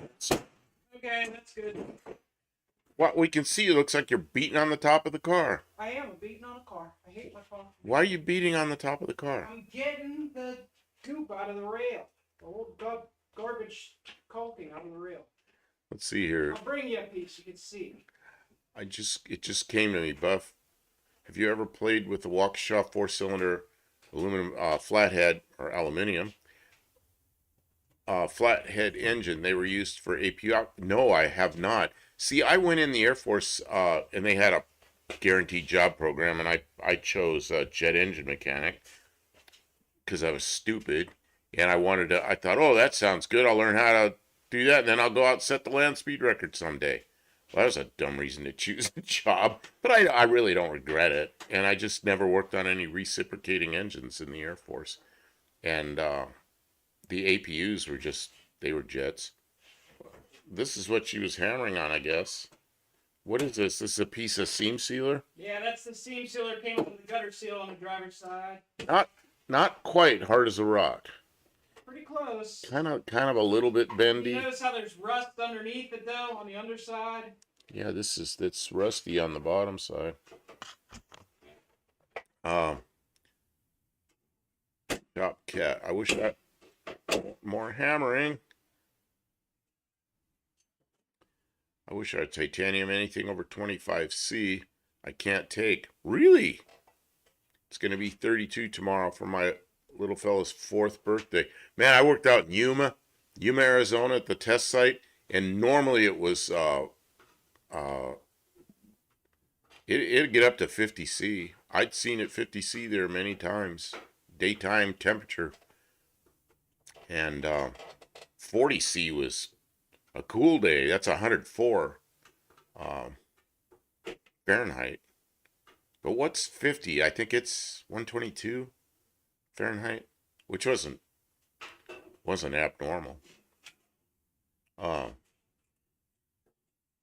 remember one time having an engine running, and I was out with the airplane, and we've got headsets on, and we're starting to have overheating problems. It was a liquid cooled engine, and I had a spray bottle, and I was spraying water on the radiator, because the airplane's just sitting there running, and we're stuck at something in the checklist. So it's going on and on and on, and it's like they're getting hot, you know. I go, we got to get this thing moving, because once you're moving, the engine will cool right off because you get a little air going through the radiator. So so I on the headset, I said to one of the guys in the ground station, yeah, it's an unmanned airplane, so it's flown from the pilots in a ground station. So I said, what's the ambient air temperature? And the guy says it's 124. And I go, what did you say? He goes, it's 124 degrees. I go, we have to either turn this engine off or get this airplane rolling. And we were able to get it rolling. It cooled right off. But so that was a normal day out there. 124 Fahrenheit. Not unusual for a summertime day. And I was new out there. I was really new out there that day. Okay, let's see here. Where are we? I'm telling stories instead of reading. Top cat. I wish I was titanium. Oh yeah, anything over 25. Mexican spec. That doesn't apply in politics. Oh, the Peter principle? No, they get voted right in. They get elected in at level of incompetence. All of them. The good politicians. See, I don't like to talk about politics, but I'll say this because I think it's funny. The good politicians, they don't run again. They go back to their job. I guess it makes more sense. But I've told my coworkers about that principle all the time.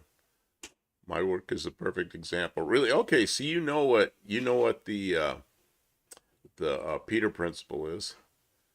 Let's see. Ever stationed at McConnell? I was not stationed at McConnell. Okay, the places I was stationed in the Air Force. Travis Air Force. Well, first, I was in school at in Illinois, a town there called Rantoul, which was it's a closed base now.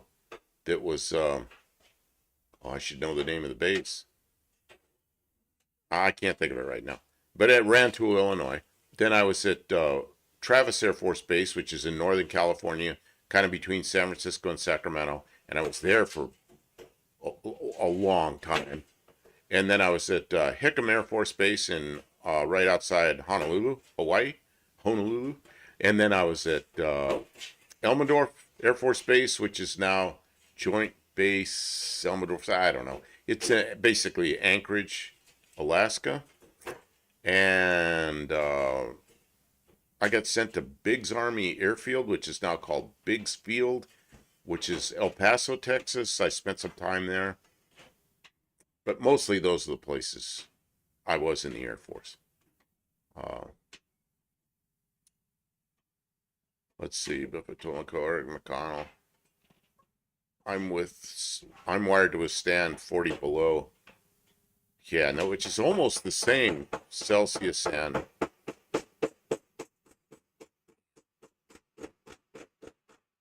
it's going to be a hammering night. No, I'm almost done. Got hammering, and now I'm done hammering. I got a little more to do. And now we got helicopters going over.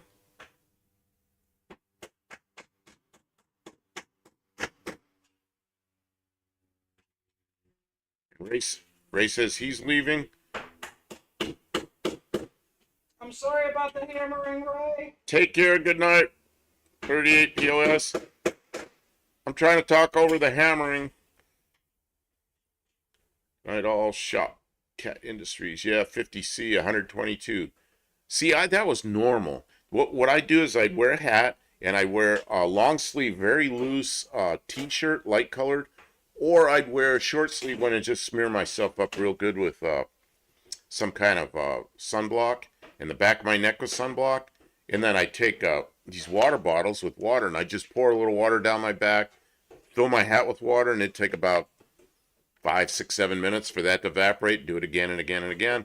Drink the water. Just keep the water going. And then we had these little shade structures. You get under the shade structure. That was okay. Oh, I'd live in that just fine. And the humidity was like 10%. So you'd sweat like crazy, but you never felt it. It evaporate off you. I'd take one of those little temperature guns with the laser, put it on myself, and my skin temperature be like 91 Fahrenheit.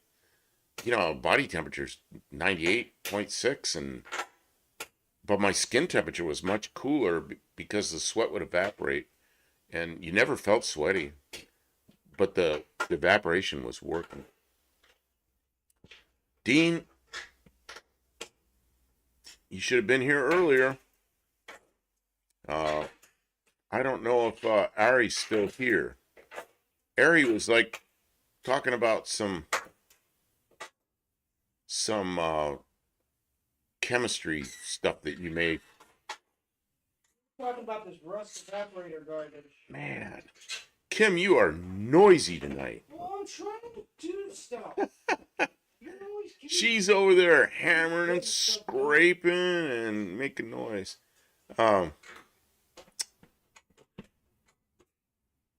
Yeah, Shop Cat, that cold, 40 below zero.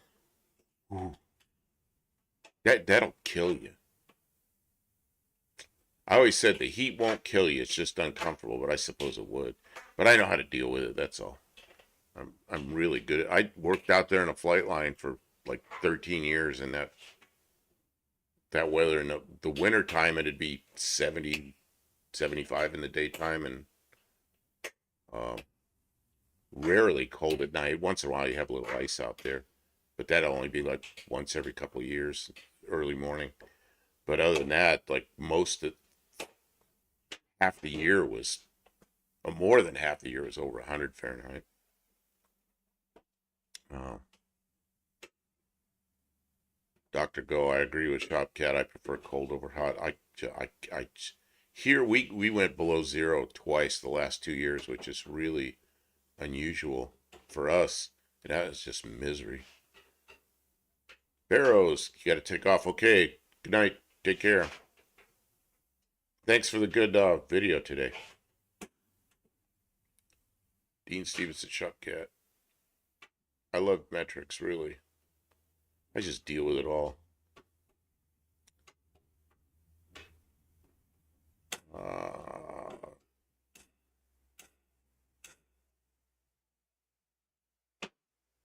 Mexican Spec says, yeah, tell them, Dean, tell them that so we can get things done while they struggle.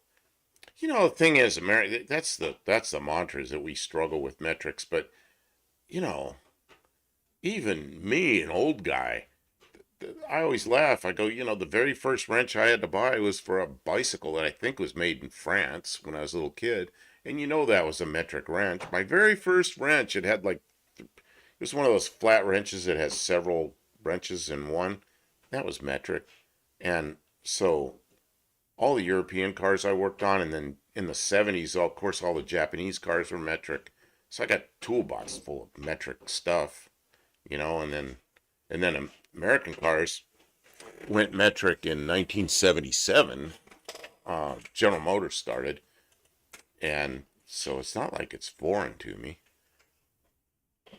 I mean, miles and gallons going down the road, that makes sense to me, but I was in Canada and I kind of like it's real easy. 100 is a real nice speed to drive, 100 kilometers an hour, because you can figure 100 per hour. It's really easy to figure time and distance. So that was kind of nice. It's actually easier than here. Oxidation reaction stopperage. Yeah, that's what we got going. a little bit. Trying. Kim is working toward her goal, no name nationals. We're at the point that I think that car could just drive right now. The only thing that car needs right now is a full tank of gas. And I think it could drive right over there. Yeah, and it's ready to get a full tank of gas without it leaking. And it's going to have it. Yeah, we could put a full tank of gas in it now without it leaking. She replaced that seal, the seal in the ring last night. That's what she was doing under the car after she fixed the gas gauge, was put the, where the sending unit goes in, put that new gasket in there. I have many pictures of my Jeep thermometer reading 30F. Man, I lived in South Dakota when I was a kid, and that below zero stuff. I remember, yeah, I was always cold, but when I walked to school, I could tell if when I'm breathing through my nose, I'd start getting ice inside my nose. I knew that was about 2 or 3 degrees below zero Fahrenheit. That's where that happened, and I knew that. So walking to school many times, it all freeze up in my nose. And then, of course, I didn't have this silly mustache then, but years later in Pennsylvania, working outdoors in the winter, I'd my mustache would ice up and get just huge ice packed on my mustache from the moist air coming out of my nose. That is just misery. Just miserable. I don't know how people can live in that climate year after year. Can always put more clothes on, but can only take so much off. Take off even less. So here's the thing though, like in Arizona, the humidity's so low, it's just so much different. Here at 90 degrees is really uncomfortable. In Arizona, 90 degrees is just a nice afternoon, you know. It's also nice to have a metric adjustable wrench for all those import cars. See, 1977, General Motors, all the body bolts on General Motors cars were painted kind of a light blue, bluish gray color, and those are the metric bolts, and black bolts were SAE. And as the next few years went on, as they designed new parts, they went to the blue bolts, and eventually they just dropped them all because everything was metric. So there were some years in there where you could just look at a GM car and know what was metric and what was SAE. But you know, that's 40 years ago. Of course, everything's metric. You know, I don't know why. I remember guys in England telling you won't be able to work on our airplane because it's metric. You don't have any metric tools. Look at them like, what?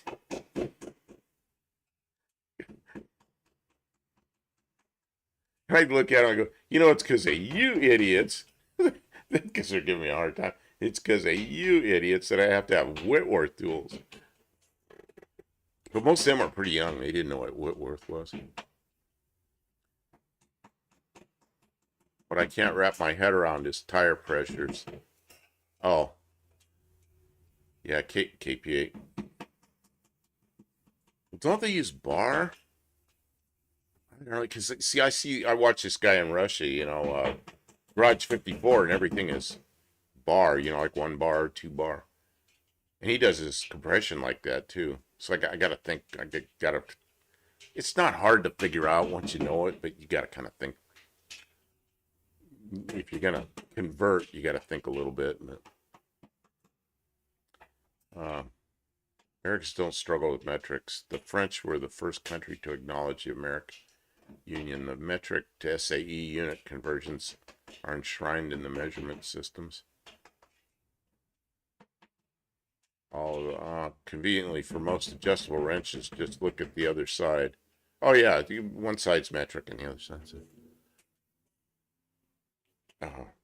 I've ruined a lot of stuff with those wrenches. You know, like the big adjustable wrenches, they're okay, like on a big bolt or to hold something kind of square still while you're wrenching on something else. Man, I got the hiccups. I'm sorry. It's the English. Hiccups.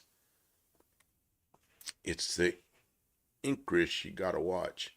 Fluid ounces, troy ounces, yeah, and what do they have, like imperial gallons? Really strange stuff. I gotta run the vacuum for 30 Oh, seconds. if you know what I'm talking about. Shop Cat Industries, the 76 Chevette was the first domestic metric car. I guess sorta. I mean, that was really a Brazilian engine, wasn't it?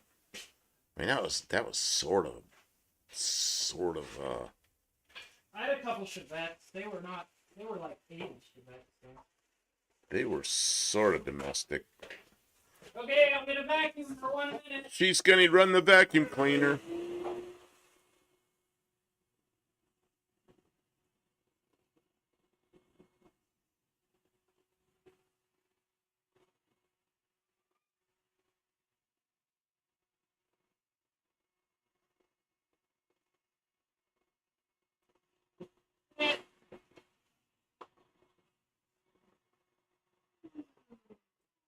I don't know if you can hear the vacuum, right? Noise, everyone. I don't know if you get hit though.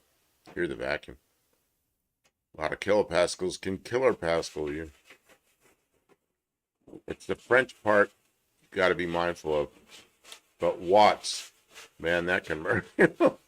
You know, it's really funny because my first bicycle I think it was French, but I don't know. We bought it at a Western auto store.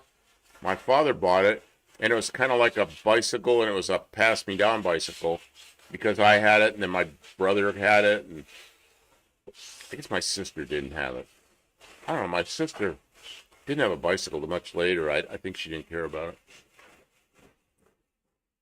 But it was a small bicycle, and then I got a bigger bicycle that I had to save money for my second bicycle. And my parents helped me with it, but I had to pay for some of it. That was a big deal. Back then, I had to pay $15 toward that, which was about half of it then. $15 then was for like a 8 or 9-year-old was a big deal.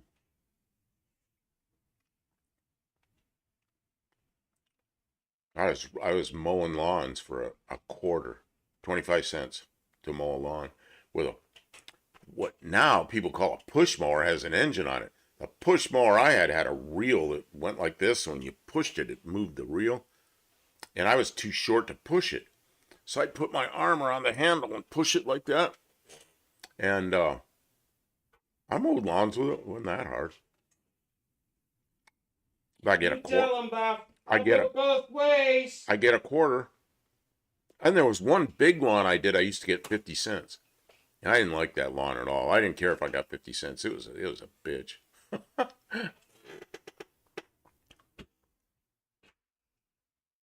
Dr. Go says, my brother was the mechanic for a snowmobile race team back in the 80s. It was minus 45 degrees on one of the race days. At Eagle River World Championship in northern Wisconsin. Oh, God. That's horrible. Excellent spec. I just sent you 2 pictures of a 46 Ford bubble back for a thumbnail. Okay, thank you. I don't know if it'll be up. I don't know when it'll be up, but I'll use it as long as it's usable. I'll use it. But I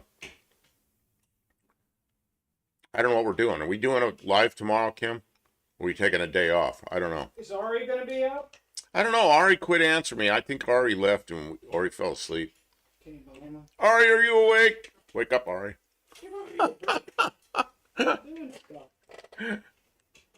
Probably out there trying to start his 60 Chevy. Yep, Brazilian-based engine. Car was loosely based off Opel Kadett. Really? Because see, the Opel Kadetts, well, the Opel Kadetts I liked were late 60s, maybe early 70s. And then, of course, the 60s Opel GT I liked, but the one I really liked was the Opel Manta. Mando, I like those. Mike, how you doing, man? I know you're way up there already. I'm missing chat because I'm talking too slow. Rattletrap, Chevelles with shake your fillings loose. The Chevrolet Chevette was the first world car, the T car. Oh, that's right, it was a T body. GM Flint were obviously worried so the V car didn't become a world car. Opel Senator, Vauxhall Charlton, Holden Commodore, Chevy Senator. Man, I remember the old Commodores from like maybe the 1980s. I liked those things. Big kind of a boxy looking sedan. I thought they were pretty cool looking. Yeah, rest in peace, Western Auto. I remember going Western Auto as a kid. They had bicycles and barbecue grills and instruments and car parts, and I was a little kid with my father, so it was just like, man, look at this. Shaquille, hello, welcome. I'm sorry, I'm trying to catch up with the chat here. Tavo, my first bicycle was a Japanese-made dragster knockoff. Dad was like, metric nuts on. Even our mower was SAE, not metric. So you're I didn't know you guys switched over. I thought you were always metric down under. Okay, mine was nice, drove nice and smooth. Okay, right up to 85 miles an hour. Is bumper to bumper auto stuff? Never heard of bumper to bumper.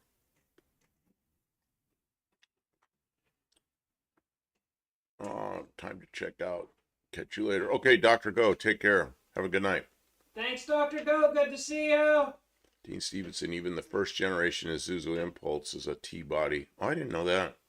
Yeah, because I forgot it was called a T-body because the Pontiac version was, they actually had T in the name, and I don't remember what it was. I remember it was a Chevette and then a something T something. I used to like the look of the Impulse. I sent a photo of our family car, Buff. In 1973, by a chapter of errors, I crashed it into the OCEP showroom window at 10 a.m. on a Saturday morning. First drive at age 3. What happened, handbrake? I had like a 2 or 3 year old drive a C-body Chrysler wagon into my 64 Ford, made a mess out of it. Here, a little kid, the car was sitting there running. Father left the kid in the car, and the kid grabbed the shifter to stand up in the seat. And instead of standing up in the seat, the kid pulled the car into reverse, and off it went across the parking lot and smashed into my car. But nobody liked the late 60s Cadet. You must be the first. You know what I liked about them was the little pushrod engine.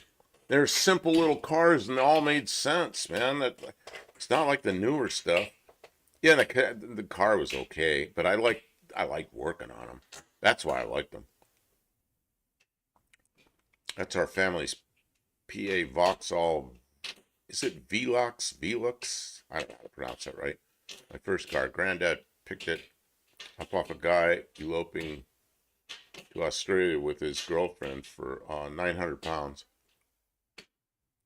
Our early T-body was called the Holden Gemini. Made in conjunction with the Zuzu, but an Opel Cadet clone. Okay. Oh, wait, not the Impulse, the Pulsar. Oh, Nissan Pulsar. I remember the Nissan Pulsar that was like a little hatchback and then they had a little wagon back? I've got one of those wagon backs out here. I was looking for one of those. Now I just have the wagon back, but I never got the car. We did the metric switch in 73, 74.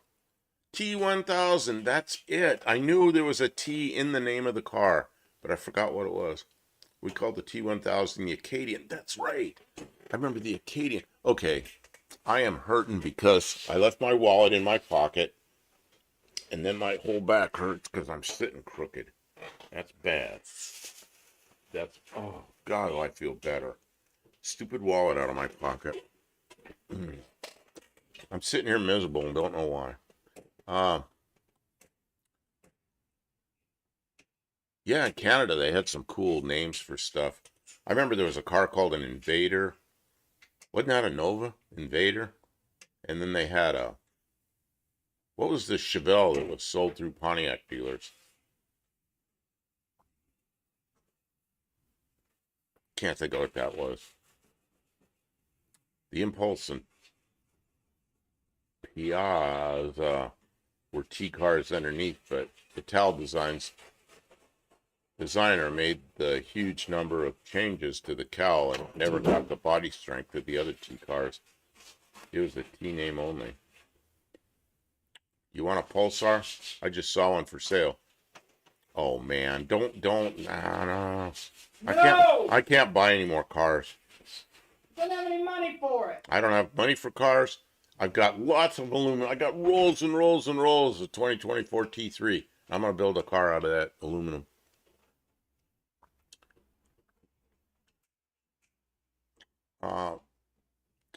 You just said the body strength and T-body in the same sentence, Dean. Didn't know Chevette was an overhead cam. Oh, I'm talking about the pushrod engine that was in the 60s Opals. That little pushrod engine. Uh, New Zealand and Australia joined the European Union via the UK in 73. European Union back then. We had the Isuzu Piazza down here, but rebadged Holden. T1000, 4 inches longer wheelbase. Really? I never knew that. It just looked like a Chevette. It was 4 inches longer? My wallet is too thin to cause me issues. You know what my wallet has in it? Receipts. And these stupid cards you get for every store that you swipe the card to get a discount, so they can spam you. I finally pulled about half those cards out of my wallet, but it's still the same thing. Yeah, there's no money in it. I got $6 in my wallet. I know. I counted it several days ago. Shop Cat Industry. Yeah, the Beaumont. Love the Beaumont. Vauxhall Velox. Okay, Vauxhall. But Velox, I never really knew how to pronounce Velox. Okay. GTO. My favorite GTO, at the time I hated it. Now it's like my favorite. It was a 74 because it was on the Nova body. And, man, I like those cars. But they're all old. They're a 50-year-old car now, And so it's hard to find them. And then because it's a single-year thing, it's kind of a cult car, So sell the wagon back. It's worth a lot of money. Really. It's sitting right out. It's sitting on the other side of this wall. Weeds growing up around it. Well, we have to cut that tree down that's right beside it, so I was going to move it, so I'm glad to know that it has value so I don't get it. I really wanted to use that wagon. I wanted to buy one of those Nissans and put that wagon. I love those cars. I love the looks of those little wagons, and I was going to do that. And I picked that thing up cheap, like years ago. And I had to make a trip from Ohio to Illinois for something, business. So I had the shop truck, and I unloaded whatever it was I had to take there. And that thing was for sale there, and I picked it up and I brought it back in the shop truck. That empty truck coming back. And then I ended up bringing it here from Ohio. It's still here.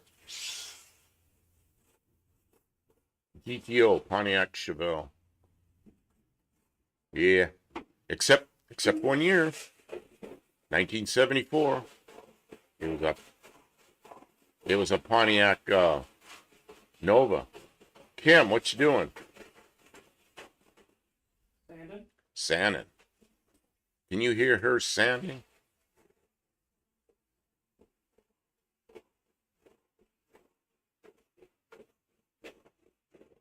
But if you see the Rampage for sale, I sent the link on Instagram.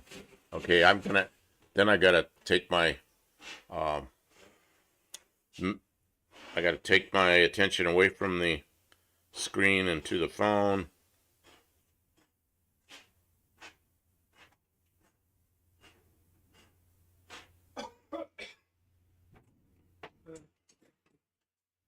I don't know, Mexican Spec. I don't see anything on the phone right now. I see something.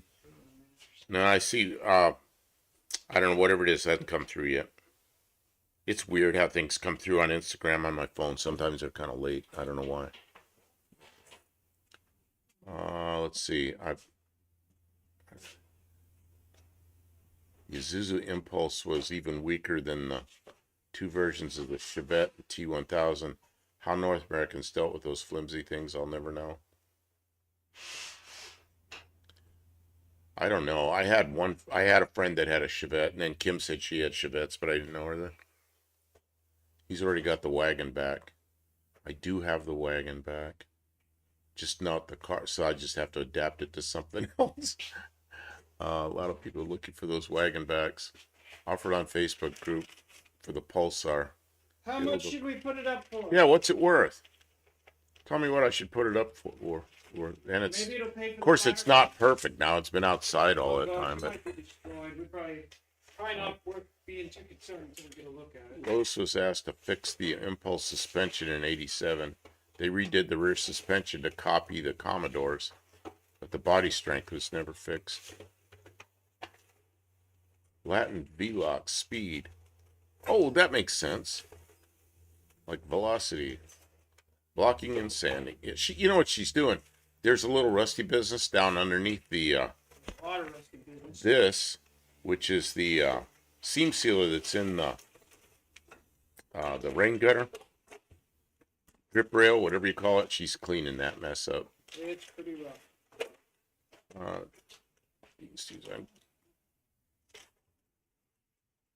I'm going to list an impulse soon. I drove one new and was not impressed, and that was a turbo. Pulsar's N15 engine, really economical. Yeah, there were two different engines in the Pulsar, weren't there? I think. I'm not sure. Mexican spec. Bring a trailer.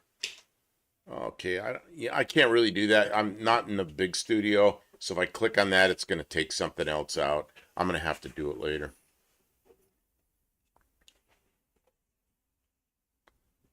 Go look on the group to see what they say. Man, I want to click on that right now, but I know better because I'll screw up what we're doing. For my hands. Oh, we're running out of green spray. Sorry. I'll have to mix some up. Do we have any water up here? I surely do. Okay, good. Then I'll mix some up when we're done with this. Look in the group. Yeah, okay. The buyers love the impulse. It'll go quickly. Are they impulse buyers? Are they impulse buyers? Yeah. Impulse buyers that buy impulses. People forget the harsh engine and poor handling when it looks so pretty. You can get windshields and glass, but you have to work through Isuzu Japan. I really do love the impulse. The designer got it all right for the Lamborghini Jarama. Is that how you pronounce that? Jarama style nose. Dodge Rampage. I don't think I've ever seen one of those. Dodge Rampage. That's the little pickup. Oh, is that what you have up there on? Oh! Now I know what you're saying, Mexican spec. Yes, I saw that. I was down in the house before I came up here. Now I know what you're talking about. Yeah, the Rampage. Of course I looked at it. Yeah, I like those. I can't buy cars right now. I got too many things here. You know, and there's that Rampage out in Arizona that I should have bought. I had the money then and I just didn't do it. It was one with the chopped top, and man, I've showed that on here on our Tuesday nights. And it's, God, that was a nice car. I should have snapped that up. Kim, you're here. You're going to take over. Hey, everybody. You're going to take over. Do you need a break? I need a break. Okay. Rim shot. Nice one, Kim. What'd you do? I'm not sure. But okay. I'm gonna take a break. I'll be back. Oh, you're going outside to water the garden. Oh, you don't know what I'm doing. Okay. How do you know what I'm doing? I don't. I'm not sure I can even stand up. You guys are wearing them out. Well, I'm just gonna grab you and you started moving. Oh, Okay. sorry. Because when I stand up, Hey, everybody. Who's in the It takes me a chat? minute to get my stability. Okay. Who's in the chat? Oh, I'm over it's there. such a mess. I can't get through here. I'm over there making a mess. You make a mess. All right. Okay, I I'll see. go around this way. I see Mike is here still. Mexican Spec is clearly here because like Dean Stevenson's here talking about the Impulse. Shopcat Industries is here still. Wow, we're keeping you up late tonight. Whew. I was driving the Chevette home one night and spotted a purple Rampage coming the other way, and we broke each other's necks. Oh, they liked each other's cars. Dean Stevenson says the Rampage is essentially a pickup version of a Plymouth Turismo, which was a 3-door version of the Chrysler Alpine or Simca 1307 5-door hatches. Rampage was a freaking K car with a truck bed.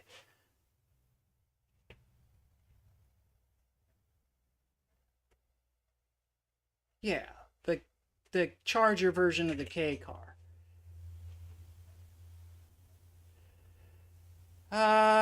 From the Charger, the Scamp was made from the Turismo. Okay. Kimbergini, you are on a plastic repurposing mission. That's right. I made this little thing because so this chemical, whatever this chemical rust treatment stuff is I know from the past is you have to dump it out because you can't put the product back in the jar or else it'll all react and be wasted. What's left to do on the Dart? The biggest thing that we still have to do on the Dart that I thought we were going to do tonight, but once he starts talking to the stream, it's hard to pull him away. He focuses, and you guys enjoy it, so I just let him go. But we have to do the. He says we need to check the toe because we replaced the idler arm, and boy, it makes a big difference. It really improved the way the car goes down the road. But he said that you have to check the toe after you do that because if the toe is off, it'll eat the front tires. And I don't want to use up those front tires because I just put them on there and they were not. I mean, they weren't the most expensive tires, but money.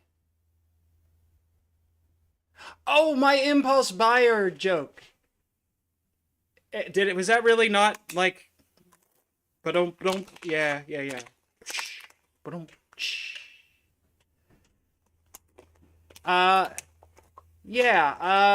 There's some other little things. Probably I should change the oil. It's really got a lot of blow by, and I wonder if there wasn't a lot of fuel contamination when we were working on the carburetor and the ignition system and stuff. It's an L car. The K car was later. Okay. To me, all those Chryslers after the FJM bodies, they were all K cars to me. But I know they weren't, but to me, it was just like, those are K cars. The K car engines were the 2.2, 2.5. There's a Mitsubishi engine there. It's all K car stuff. Maybe K car era stuff. K car adjacent. I mean, in the 80s, it was, everybody called them all K cars. We all knew what it was going to look like. Every once in a while, somebody would have one that, like a Charger, and you were like, oh, that's not hideous. That actually looks like an okay car. I'm going to destroy that little brush. I need it. Okay, I was thinking it's on the seat. What's on it? Nothing. Okay, because I didn't want to sit on some goop. Don't sit on goop. See, I'm back here. You're up there. I can't even read the chat from here because I got my close-up glasses on. Oh, it feels kind of good to relax in this chair. Put my head back. It's cooled off outside. It's definitely cooler out there than it is in here. Ian Marsden says the staff is in this area where I am. Not sure how many times we can do, that German and a Q in about the competition and a lot for you. And I love it. And you can get a lot for you and you can't. You lost me somewhere in that statement. Somebody new here, Ian. But welcome to the stream, and we will try to interpret. Where's Ian from? That's like a British kind of name. I think he might be speaking German. I'm not sure. Oh, because, see, I can barely read it. Oh, I had a real good friend from England. His name was Ian, so I just kind of always remember that. Jeb Yoder says, remember Lean Burn, La Motor. What do you think about them? Jeb Yoder, that's somebody new here. Hello, good evening. Welcome. The Lean Burn were the first computer, the first computerized ignition timing control. And they made a bunch of mistakes. Like run at 18 to 1. Well, yeah. They put the computer on the side of the air cleaner so it was shaking on top of a hot motor. That was a real mistake, and so then they weren't reliable, and then they were only you know, they were Oh, when they were brand new, maybe there was a, but see, they were all I'm struggling to read old this. by the time I started driving. And most of the vehicles that I got that were equipped with lean burn when they were new, somebody had already ripped the lean burn stuff off because it was so expensive to repair, and since it was new technology, people didn't like it. They wanted it to go away. So people were ripping that stuff off.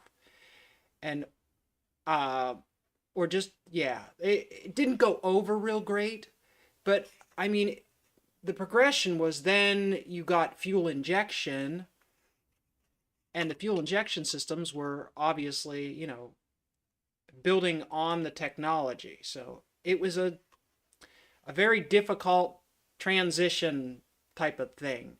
But trying to get a lean burn system that's that old working is really, it's really rough. I can barely see this leaning forward. Here, But trade me. it says Ian says, where do you live? We are in Tennessee in the United States, and where my friend Ian was in California, and he moved from Devon area in southwest England, and sadly he's no longer with us. He was one of my younger days Ford. We all had old Fords, but a group of us, and he was one of those guys. But he'd come from England. So lean burn motors were probably still the low compression motors from the 70s. They were like, not so great, but if you could get if you could take the lean burn system off of them and put the older style system, like the standard Mopar ignition or an HEI system with a mechanical advance distributor in them, then the motors could run really good. Because most of the motors that they were running the lean burn on, like the 318 or the 360, I'm going to interrupt you for a second. were And just hold your thought. okay. Olive, take care. Yeah, we kept you up way too late last night. Thanks for sticking around last night, but have a good night. Take care. Thank you, Okay, Olive. go ahead. I'm sorry.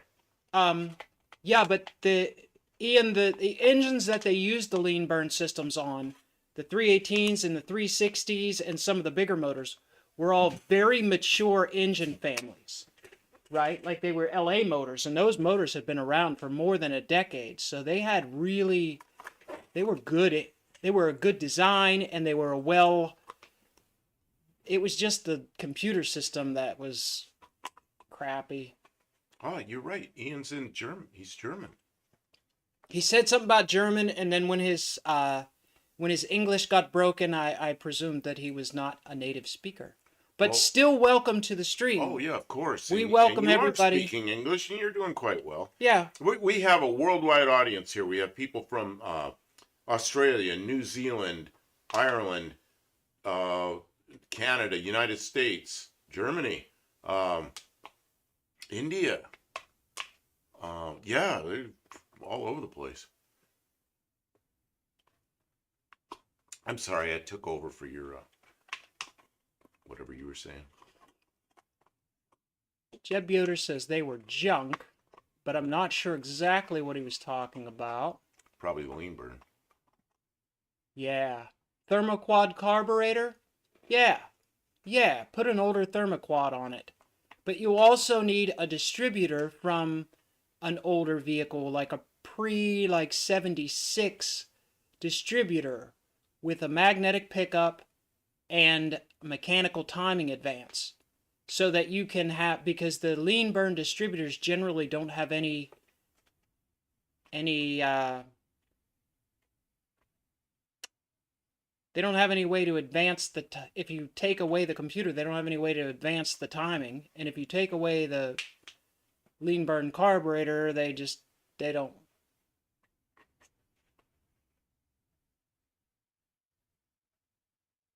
64 is a first LA. It could have been the 273. Yeah. Dust Devil Garage. Good evening. Wasn't the one like you have in the van, what's that called? The Poly 318 Poly. Was that an LA series engine? No, it's a Poly. Oh, okay. All right. Yeah. I mean, there's a lot of similarities, but there's a lot of differences. It's just the 273 and the poly overlapped. And then in, what was it, 67? I think it was 67, the 318 became an LA engine. Don't forget Mexico. Mexico, Oh, Mexico. yeah, Mexico, no kidding. What? Mexico. Because I mentioned all these countries, you have people from all over the place, and I miss Mexico. Oh, absolutely, Mexico. Yeah, obviously Mexico. Do we have anybody from Canadistan? Yeah, we have people from, yeah, there's a bunch of Canadians in here right Shopcat Industries is from Canadistan, right? now. No, they're not. No, there's somebody in here that is.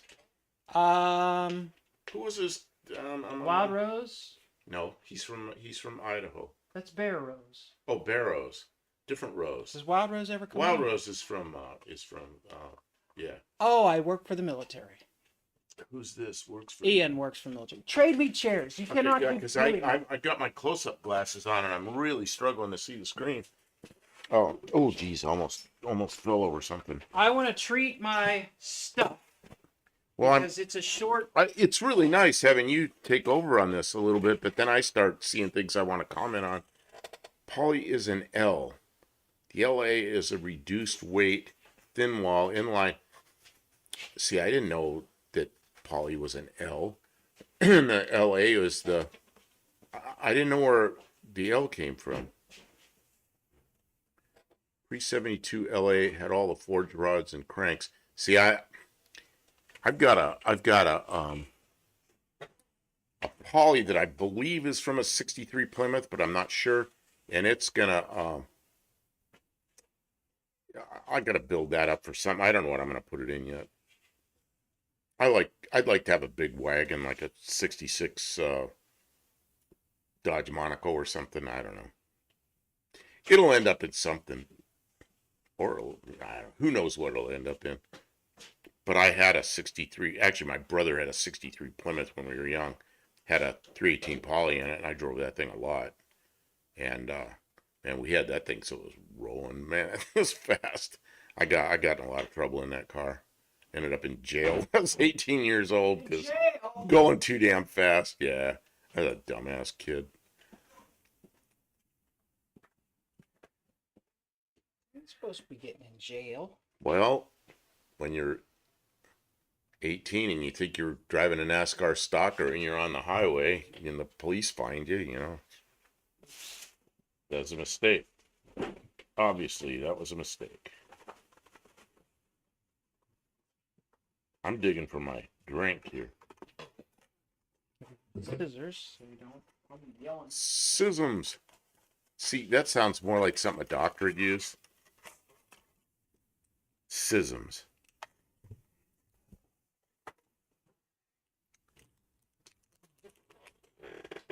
I missed a whole lot of chat. I'm sorry, everybody. Oh, you didn't miss too much about what was going on, though. We talked. You heard us talk. Chevy order precipitate. Okay, We had all. talked about K cars. I'm still in my shop working. Dust Devil Garage.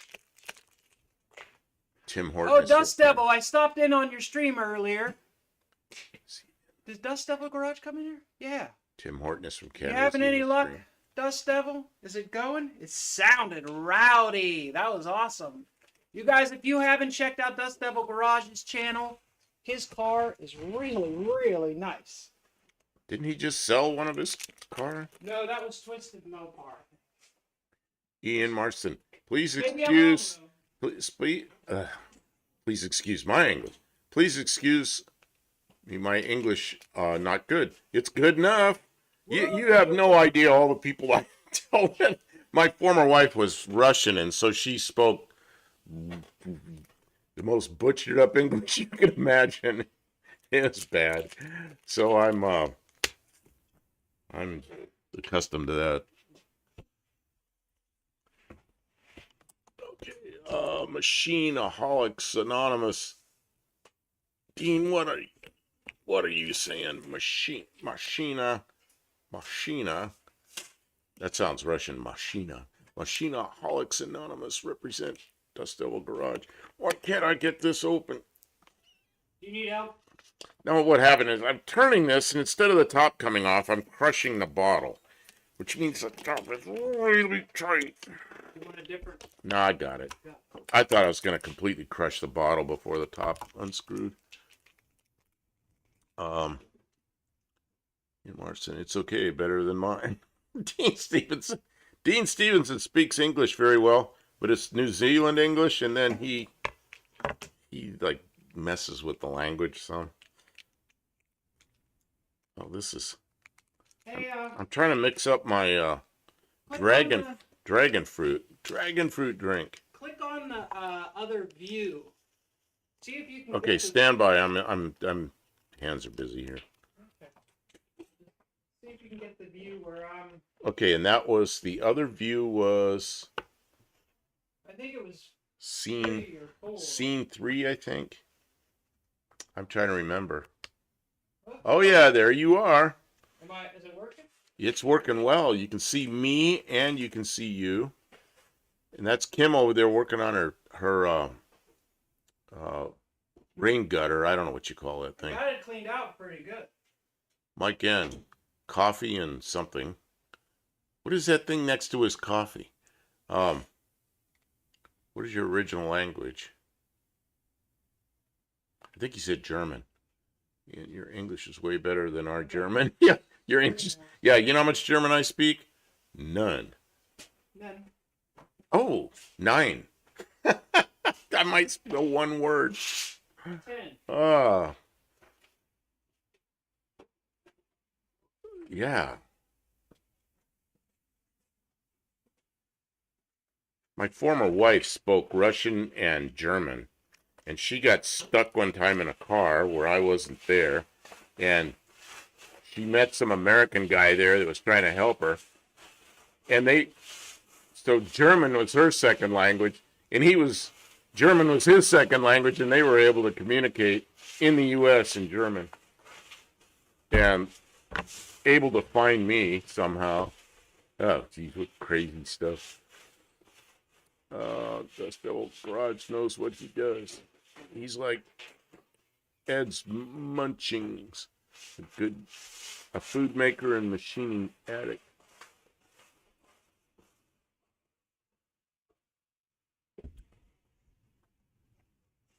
How did we get split screen? Oh, Kim set that all up here.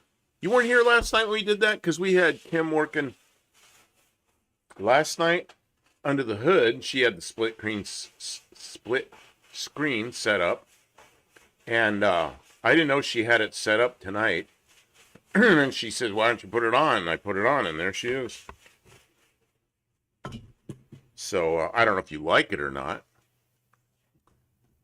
We don't have to leave it on. It's like a test. It's No, experiments. I'm asking if people like it. Titanium color scheme Valiant. No. How did we get a split screen? 9 times as much as me. Sprechen Sie. Oh, yeah. Sprechen Sie Deutsch.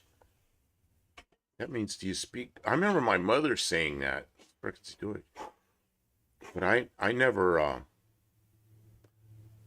yeah, I never spoke German. I just heard. My father spoke some German and my mother spoke some German, but we never learned it as kids. And it wasn't their first language either. Yeah, clean and seal seam. Yeah, and also there's some rusty business down in there. Much better than it was. And then we're going to use this, can they see? I have never been to Germany. My European, oh, you too close, Kim. It doesn't focus. It's supposed to focus. It doesn't focus. It doesn't. Oh, there it is. There, it's focused there. Yep. So, my European trips have been England. I worked in England for a while. I've been to Finland. I've been to Russia. And I was in Russia shortly after the breakup of the Soviet Union, so that was a while ago.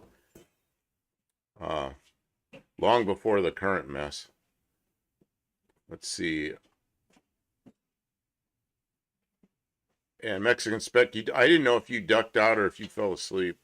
But I know we went for 5 hours last night, which is ridiculous. So we had quite a few people in here, but not so many people were still chatting, so I didn't know if they had faded out or if they were just not Not going like who was it that was in here that was I don't remember, somebody up north was working and just watching. Who was it was just watching? Couple people. A couple of people told me they were just watching. Had it go. Oh, it was I don't know. Salute Marks. Junk car Willie said he was watching the whole thing, but he just had it on a TV up on the wall while he's doing something else. So he didn't chat with us. But he was in here for the whole thing.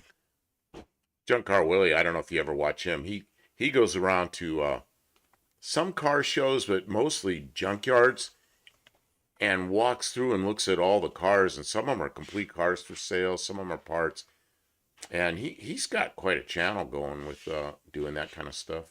Very, very interesting guy. And of course, he's been to every No Name Nationals. I met him at the first year No Name Nationals. Great guy. Um, He's always been very kind to us and super cool. Permatex, Natch. I can't do a 5 hour live. We can't do a 5 hour live, but we did it somehow. My chest starts hurting sitting here, so I duck out. Yeah, that's okay. I don't expect anybody to stay here for 5 hours. I think Olive was here for 5 hours last night. She faded out. Let's see. I have German grandparents on my mom and dad's side. I speak no German. My grandfather taught me how to count in German. You know, I might know how to count like to 5 or something in German.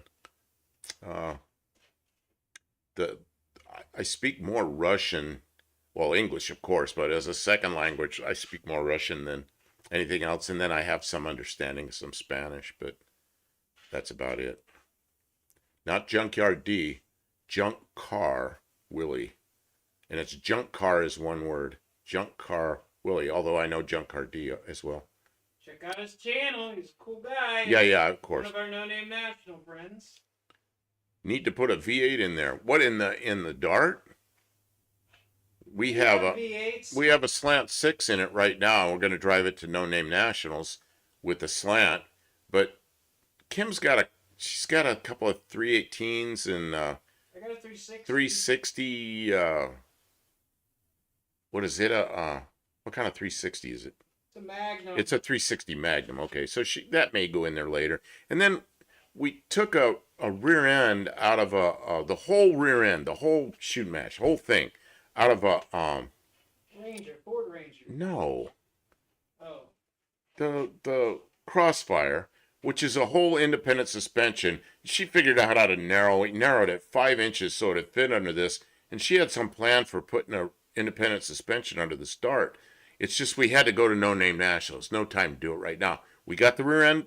Everything's narrowed. It's done. Nice job. You know, it's really done well. So it'll fit under here. But in the meantime, we need a rear end, so we took one out of a Ford Ranger pickup and put it under here. And it's geared a little lower now, but it's ready to go. So we'll drive it to No Name Nationals with this rear end. Let's see here. I'm missing some of the chat. Let's see. He spoke Pennsylvania Dutch and German and High German. See, I had a real good friend from Switzerland. You can go back to the regular view. So he spoke the Swiss German. See, Junk Car Willie. Yeah, okay, Dean put that up. He got the taillights for Slaghammer. He sure did. I forgot that. He gave the day I met him, he gave me a couple license plates. I thought that was pretty cool because I collect license plates. I haven't seen him in here. Junk Car D was, yeah, Junk Car Willie. He has been in here just a little bit, a lot of times he's doing something else, and he says he just leaves it on his TV for the whole thing. He just doesn't step in and chat, but he goes, "I'm listening." Yeah, it seems like there's a lot of people who listen but can't chat the whole time. Yeah, Jeb Yoder says Rich 220 makes 6 hour lives. He's a guy that I've watched maybe once. I know I watched him once, maybe twice, but I don't watch his lives. it's really hard to follow all the people I know because there's so much content. It's so good. Let's hear that Russian. Вы говорите по-русски? Do you speak Russian? Вы говорите по-русски? Um, yes, in that Dart mild 360. Well, if we put the rear end under there, the independent suspension from the Crossfire, and then same thing, which she'll use the big disc brakes, but all that stuff will fit under the fenders now because it's the right width for the car, and then she puts a 360 in it. Oh man, four-wheel independent with a 360. But years ago, she got out of high school. She was racing slant sixes, so she'd ride at home with those things. And then my Valiant, I have a 72 Valiant, and we built a 360, or not a 360. We built a slant six here for that. So, and installed it right here in the shop, probably doing lives. And so, why bother putting a V8 in there? I don't know if we'll do it. We've talked about it. She's got V8s around. Rich is hilarious. But my mate Well, this motor's pretty tired. It's very tired. Yeah, this engine either needs to be rebuilt or it needs to be replaced. But we have other slants and we have V8s. Yeah, I don't know. You never know what we're gonna do. That when we get back from No Name Nationals, this is what we're gonna do. This car is gonna it'll be a driver by then. I mean, it is now. We can drive it into town or drive it anywhere. I think we're to that point where it's reliable, and it'll go to No Name Nationals and come back. Then we've got that Triumph Spitfire that's a real piece of crap. We're going to bring that in here, pull the body off. We'll get it running, make sure it runs. Then we're going to pull the body off of it, and I'm going to build an aluminum body, or we're going to build it, but I'll probably head that project up. And I built a lot of airplanes out of aluminum. So I've got rolls and rolls and rolls of aluminum in here. And because of my experience building airplanes, I'm pretty much at home with aluminum. So my plan is to build an aluminum body. Rebody that car in aluminum. Yes, Triumph Spitfire that'll be aluminum thing. And then I don't know what we'll go on to. We've got my Studebaker out there. We maybe this car right over. It's this way. I don't know which way to point. This car, the Dart that Kim's working on. Maybe it'll get an engine and a independent suspension. Maybe not. Maybe we've got my Valiant that is maybe a project. Well, it will be a project. It was a project. It's a running car now, but we got it. Didn't even have an engine in it, so it's got a slant in it right now. Slant six. It needs suspension. We were talking about putting a truck bed on it. Yeah, we're talking about making it into an Australian Ute. I don't know. We'll see what happens there. And then what else do we have? You have a couple of trucks around here. I know that. And then you have the Bronco. The Bronco is definitely something I want to work on. She got a Cologne engine. If you're from Germany, you know the Cologne engine. The Cologne engine that she's going to put in the Bronco. If you ever come by, you can meet me. Yeah, that'd be fun. Go to Germany. That'd be amazing. My son's goes to Germany often, and he's like in his 40s. So, but he's not there now. Let's see here. Rich is hilarious, but my mate Auto Salvage Outlaw would like to give him a ticket to Alabama. I don't know what that's all about. Have some beer and Wurst.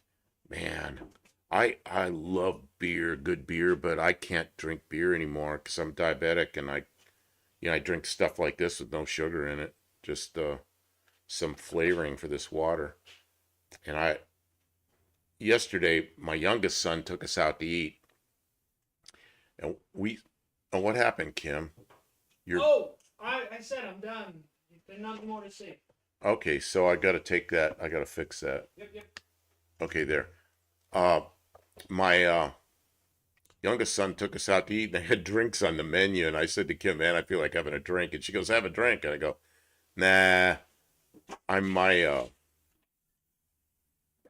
it'd be good, but then my blood sugar gets out of control, and it'll be days before I get myself back into shape again.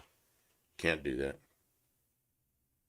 Yeah, Jeb Yoder says he's crazy. I watched him once and it was like, I don't know. There's other YouTubers I get so much other stuff I want to watch. I think he was working on a '57 Chevy or something. His project's not that compelling, and he's fine. There's nothing wrong with him, but we just don't. Look cool with fender well headers. These guys are gonna be the trolls. I can tell. Fender well. Jeb Yoder says it look cool with fender well headers. I don't know if I really want to cut into the fender wells on that. What, That. for slant six. You see, Kim, we're gonna drive that thing every day, and there's something to be said for keeping the body kind of stock looking, and I think that's why she hesitates This a little. is a sleeper. She hesitates a little to put that independent suspension under it after we did all that work because it is stock and it is kind of nice, Well, So I don't know. I looked at the amount of time that it would likely take to do that, and I realized that we just didn't have that time because there's other things we needed to get done this summer. And I mean, look, we're up to 2 weeks and we're still, Yeah, I know. we're just getting it done. Honestly, I didn't have to do this thing with the body, but I wanted to. But I know how you and I, when you start figuring out how you want to cut and section, she'll take something like that rear end. That was not an easy section job, and she got it in her head. Excuse me. She got it in her head how she wanted to section that rear end to narrow it 5 inches, and she started cutting, and I was welding. She was cut. We get into one of those things, and it gets done pretty quickly. Oh yeah, we had that done in 2 nights. And I know if we had this car up in the air and dropped the rear end out from under it, and you figured out how to back half it, I know it wouldn't take long, and we'd have that independent suspension under there. It's just a matter of, do you want to botch that car up that much? It's a nice stock 66 Dart, but once you do that to it, it's a fun independent suspension thing that looks like a 66 Dart. It's no longer a 66 you Dart. Mini tub this car to put Yeah, I know. tires this wide underneath the back of it because that's how it is, And then you have to modify the frame to bolt that suspension because it's not just a rear end; it's a whole suspension thing. You know what we have in Half shafts. It's not an 8.8. We pulled the rear end out from under. See, this rear end in this Dart was really bad. It was a noisy piece of crap. And we needed to get something going. And she has a Ford Ranger outside, and she just goes out there with a tape and measures it. She goes, it's exactly the same width.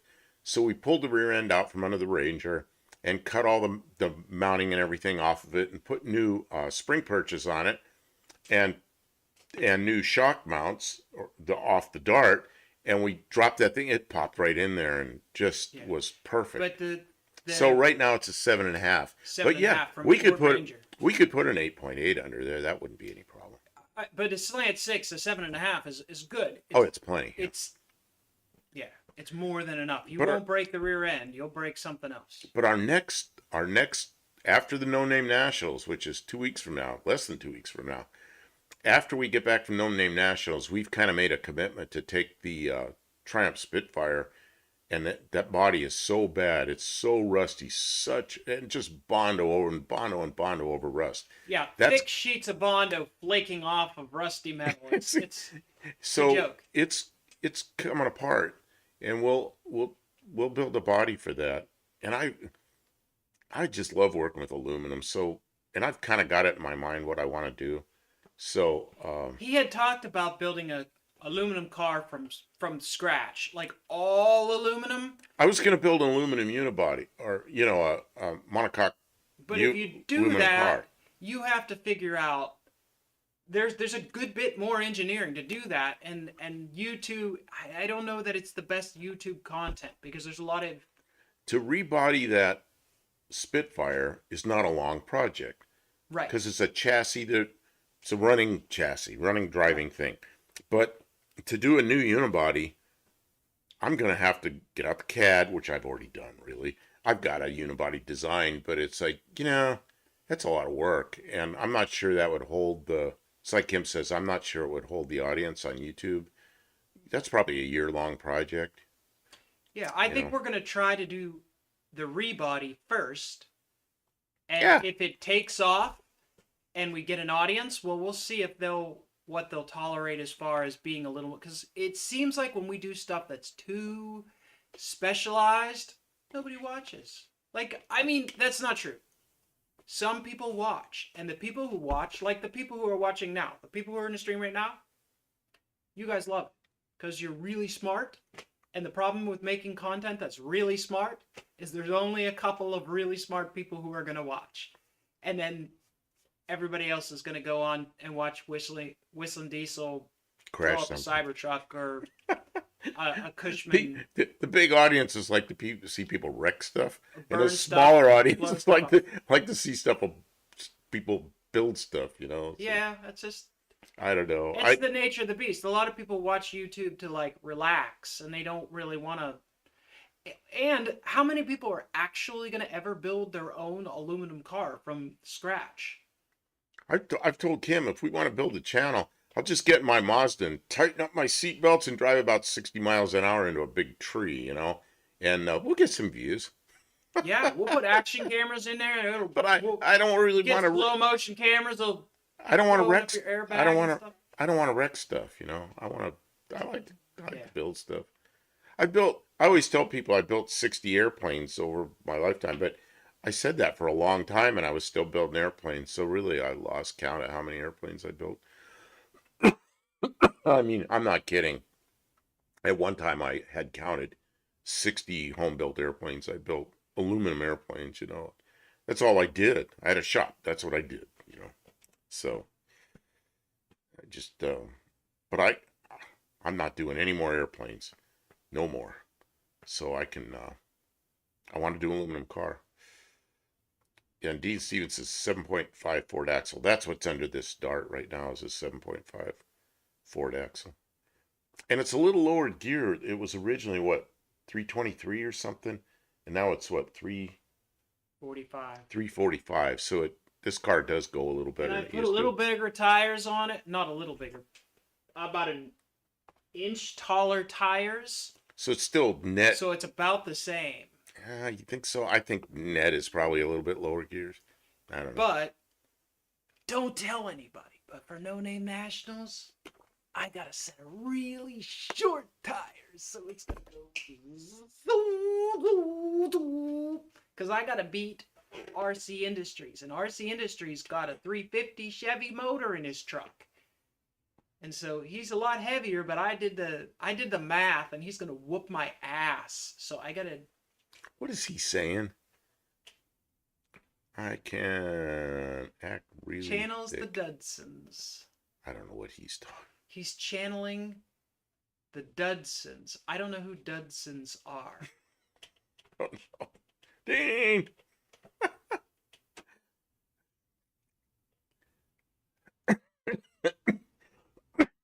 But I can act really thick. I can change. It's probably a line from a song. Oh, it could be. It would. It would make sense. I'm sorry.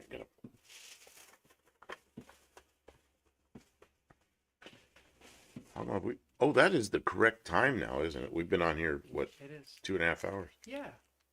The Dudsons Dudson are a Finnish entertainment group. They're best known for their TV shows and live performances. Oh, okay. See, I didn't know that. I've been to Finland, but didn't do much there. I was mostly on my way to Russia and spent a little time in Finland, but Finland was kind of an interesting place. Public bathroom in Finland. Cleanest, most pristine public bathroom I've ever been in. Everything was stainless. Every stall was huge, had its own sink, had its perfect. It's like somebody came in there and cleaned it all up between every person that used it. And I went from there into Russia, which is honestly the most disgusting public bathrooms I ever saw. What a difference, you know. Let's see here. They crashed Volvos. That's why he brought it up, because they crashed cars. Volvos. I don't. We were talking about being dumb and crashing cars. You know, Olive left, but I can't crash a Volvo. She'd get really upset because she likes her Volvos. Maybe. I'll be back in a moment. I have to do that same. You're gonna take a break? Okay, she's gonna walk and go take a break. Go to the house. Go to the house. Yeah, our house is really a short walk I'll over be there. quick.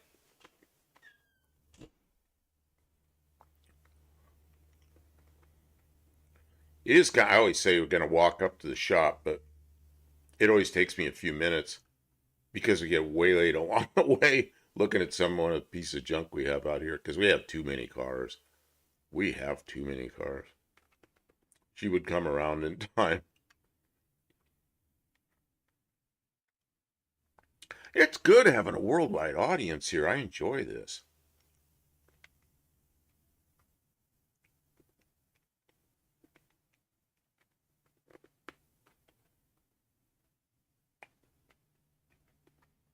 Human crash test dummies. You know, originally that's what General Motors did. They actually had a guy that sat in the cars that did the crash tests. And I've watched interviews with that guy. I don't know if he's still alive. He's old. He was an old man when he was talking about it. But that would be, can you imagine that? Before they had test dummies, they had a man riding in the crashes. Amazing. Especially if you crash a Volvo, you'd still be alive afterwards. Well, you know, Volvos were really known as being safe cars, but as the cars became safer and safer, a lot of them were better than the Volvos in the crash tests. Now, I don't know how they are now. They probably caught up, but uh, yeah, for a while they were. Man, have you ever seen uh, the Nelsons? What's his name? Nivlak 57 channel. The Nelsons, father and son team. Father's probably like 10 years younger than me, something like that. There's Calvin and Calvin and his father. What's his father's name? Um, um, um, um. You'd know. I know him. Why can't I pull up his name? because you're a little bit. Because I'm old. Tonight. They he had a Volvo, the old Volvo that looks kind of like a 48 Ford, like a little baby 48 Ford, and they had a full cage in it and everything, and they had a Andrew Nelson, man, somebody Dean Stevenson knows. Andrew Nelson went for a hell of a ride in that thing. They broke an engine, got some oil under a rear tire, and he was going 150 miles an hour at the end of the drag strip, made an abrupt 90-degree turn and endoed that thing several times. Had a fire that caught on fire, and then the fire went out. And he was at No Name Nationals. He told the story. We have that on one of our videos. Yeah, we do. And he says he's kind of in La La Land, big old crash. And he's kind of coming to, and he goes, there's some woman standing there yelling, do not resuscitate, do not resuscitate. He's like, what? Oh, man. It's a pretty crazy story, but if you can go back, it's probably almost a year ago, probably like 11 months ago, a video that I posted with him telling the story of that crash. And if you go look at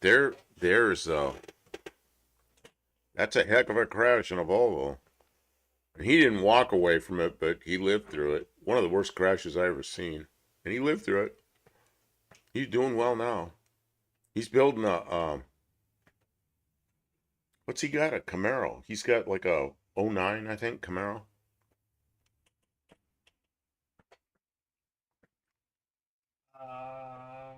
I don't know what car they're working on. Yeah, well, Several cars. they're working on several cars. Yeah, he's got an '09 Camaro. They didn't even want to do another Volvo, those old ones, because they're kind of narrow, and that's why they say that's why it didn't stay upright. But I don't know. That was a horrific crash.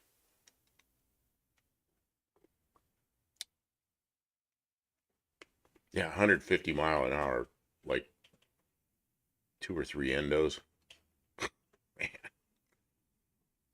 that couldn't have been a fun ride. I don't know if any of you are into sprint cars at all, but I had friends that were sprint car drivers, and yeah, I was really into sprint cars for a while. But I had a friend that was driver, and he says, yeah, when you get one of those accidents, big old crash in a sprint car, he goes, you're kind of sitting there, and he'd say, well, you're in la la land for a few seconds until you start figuring out what's going on again. And that's what he'd call it. Yeah, yeah, you're in la la land. Crack off. Conrads are not a great thing to have. Yeah, as a GM 4200, I don't think they're going to run any more stock connecting rods. Yeah, so you know the story, Dean. That engine came apart. But they're still running those engines, and I've never seen anybody else that makes those things run like that. He's got one in a Ford Fairmont, a Fairmont wagon. He got one of those 4200s in it. His ride is so well engineered. The locked up action of a locked up inline six is a huge problem. You know, it was the Nelsons that gave the best engineered car award at No Name Nationals last year, and they gave it to Dallas for his Thunderbird. Yeah, Dallas was knows how to do just a car. Dallas was stunned he got that from those guys, because those guys are engineers. They're not just engineers; they're engineers and builders. They know both sides of it. I know engineers that couldn't hold a wrench, know what end to hold, and I know a lot of builders that are not really good engineers, but those guys are both. You know, they're really good, talented people. You know.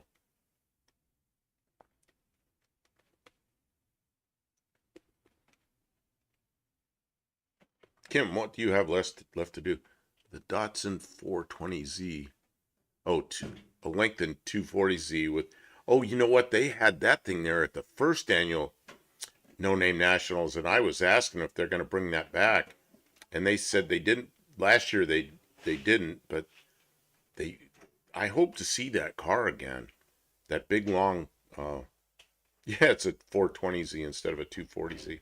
I do not have a lot to do. I'm installing a voltage regulator for the ignition system so that it's a little more gentle on the. Yeah, I didn't know those guys at the first year No Name National. Yeah, I went there. I didn't know anybody except John, and I guess John was the only guy I knew. Then I wanted to meet Kim because I'd been watching her videos. So she was there, so I went over and talked to her right away, and she and I kind of hit it off well. And We've then been having a great time and then ever since. and then I really wanted to meet the Nelsons, and that car was sitting there, and I kept walking over there and seeing it, and they weren't around. And I walk over there again, and they weren't around, and I never met them during the first year. Well, the second year, last year, yeah, I met them and talked to both of them. It's like I feel like I know them now. You know, good guys.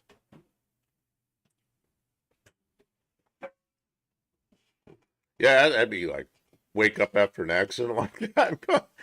Somebody yelling, "Do not resuscitate! Do not Who resuscitate!" was yelling that? Some woman that walked up there or ran up to where he crashed, and I heard him tell that story, but I didn't understand it. some woman there going, Some woman. "Do not resuscitate! Do not resuscitate!" What an idiot!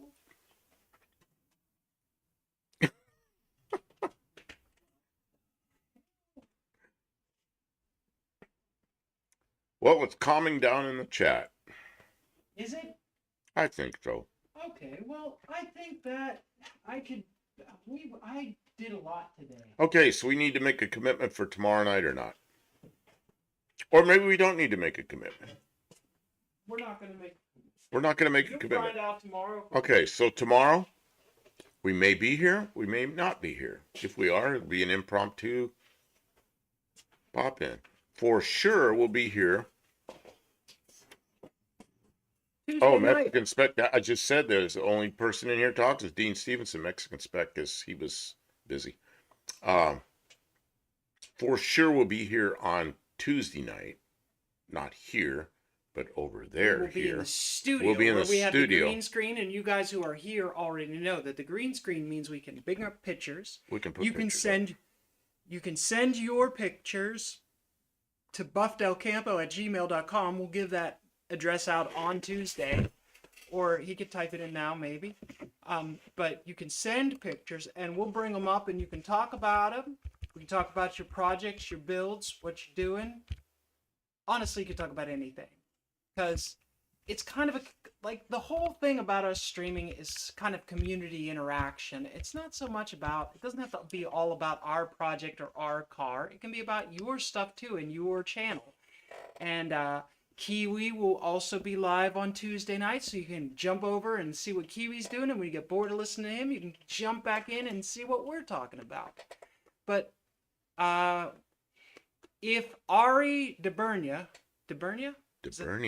if Ari DeBernia is streaming, we will probably be in his chat. Oh, that's right. That's right. On Sunday, the Ari does the after the Tony show, the UTG after the Tony show. So then, we're not going to step on each other. So if he does his after Tony show, I just go in there and we get the night off if he does it. I participate in his live. If he doesn't do that, he usually jumps in and participates in ours. So I don't know. We'll coordinate that with him. Yeah. We'll know tomorrow. And if you want to send pictures, I don't know if I'll look at them tonight, but Tuesday I'll show pictures. Yeah, there's the email address you can send pictures. We really can't do the pictures when we're in the shop yet. Maybe in the future, but we're going to try and keep that to the green screen days. In the shop, we're working in the shop. There, I've got your help. You're my engineer. in the Mexican Spec, how late does Dead Dodge Garage usually go on Sundays? I've noticed that he's on after the Tony lately. I think they overlap by an hour, don't they? Yeah. Dead Dodge Garage goes on before. Well, Tony's see, Mexican done. Spec, don't you go into? You're a wrench in Aries too. I think I see you in there, so I don't know. He does what? Yeah, there's a lot going on Sunday night, so I don't see any reason to overdo that. So it's likely we won't be, unless Ari and I decide that we're gonna do it on Sunday night. But my guess is it'll be Ari. See, tomorrow. Tony's done it at 9. Dead Dodge Garage is done around 10 or maybe 10:30, and then we usually come on it. We usually don't come on till 10. So we're we're the late cleanup show. around here. It seems like we do the late shows, but so whatever happens. But we tend to be around, and we'll definitely be here on Tuesday, and maybe even Monday. But it seems like Monday's a good day to sort of take off. Ari, not Ari. Ari, not it's Ari, not Ari. Am I messing it up? It's my American Barnya? accent. The Barnyard? Ari the Barnyard. It's Ari. I love his truck. Ari's great. He takes care of us. And so do you, Mexican Spec. Thank you for being our moderator tonight. I'm going to let you make it stop. Okay. Thanks for being here, Tavo and Dean. Thank you so much. I'm sorry that we were unable to read all of your comments. And all of you that are just... But we appreciate them. Keep it rolling, you know? And Ari, as in rotary engine, Mazda Wonder. Man. We're getting things done. The car's getting close. Whole series of Mazda rotary engines in my past. And you know what? We still have to do some shorts after we're done streaming. Oh, God, we got shorts to do yet. All right, we got work to do, guys. We can't go anymore. So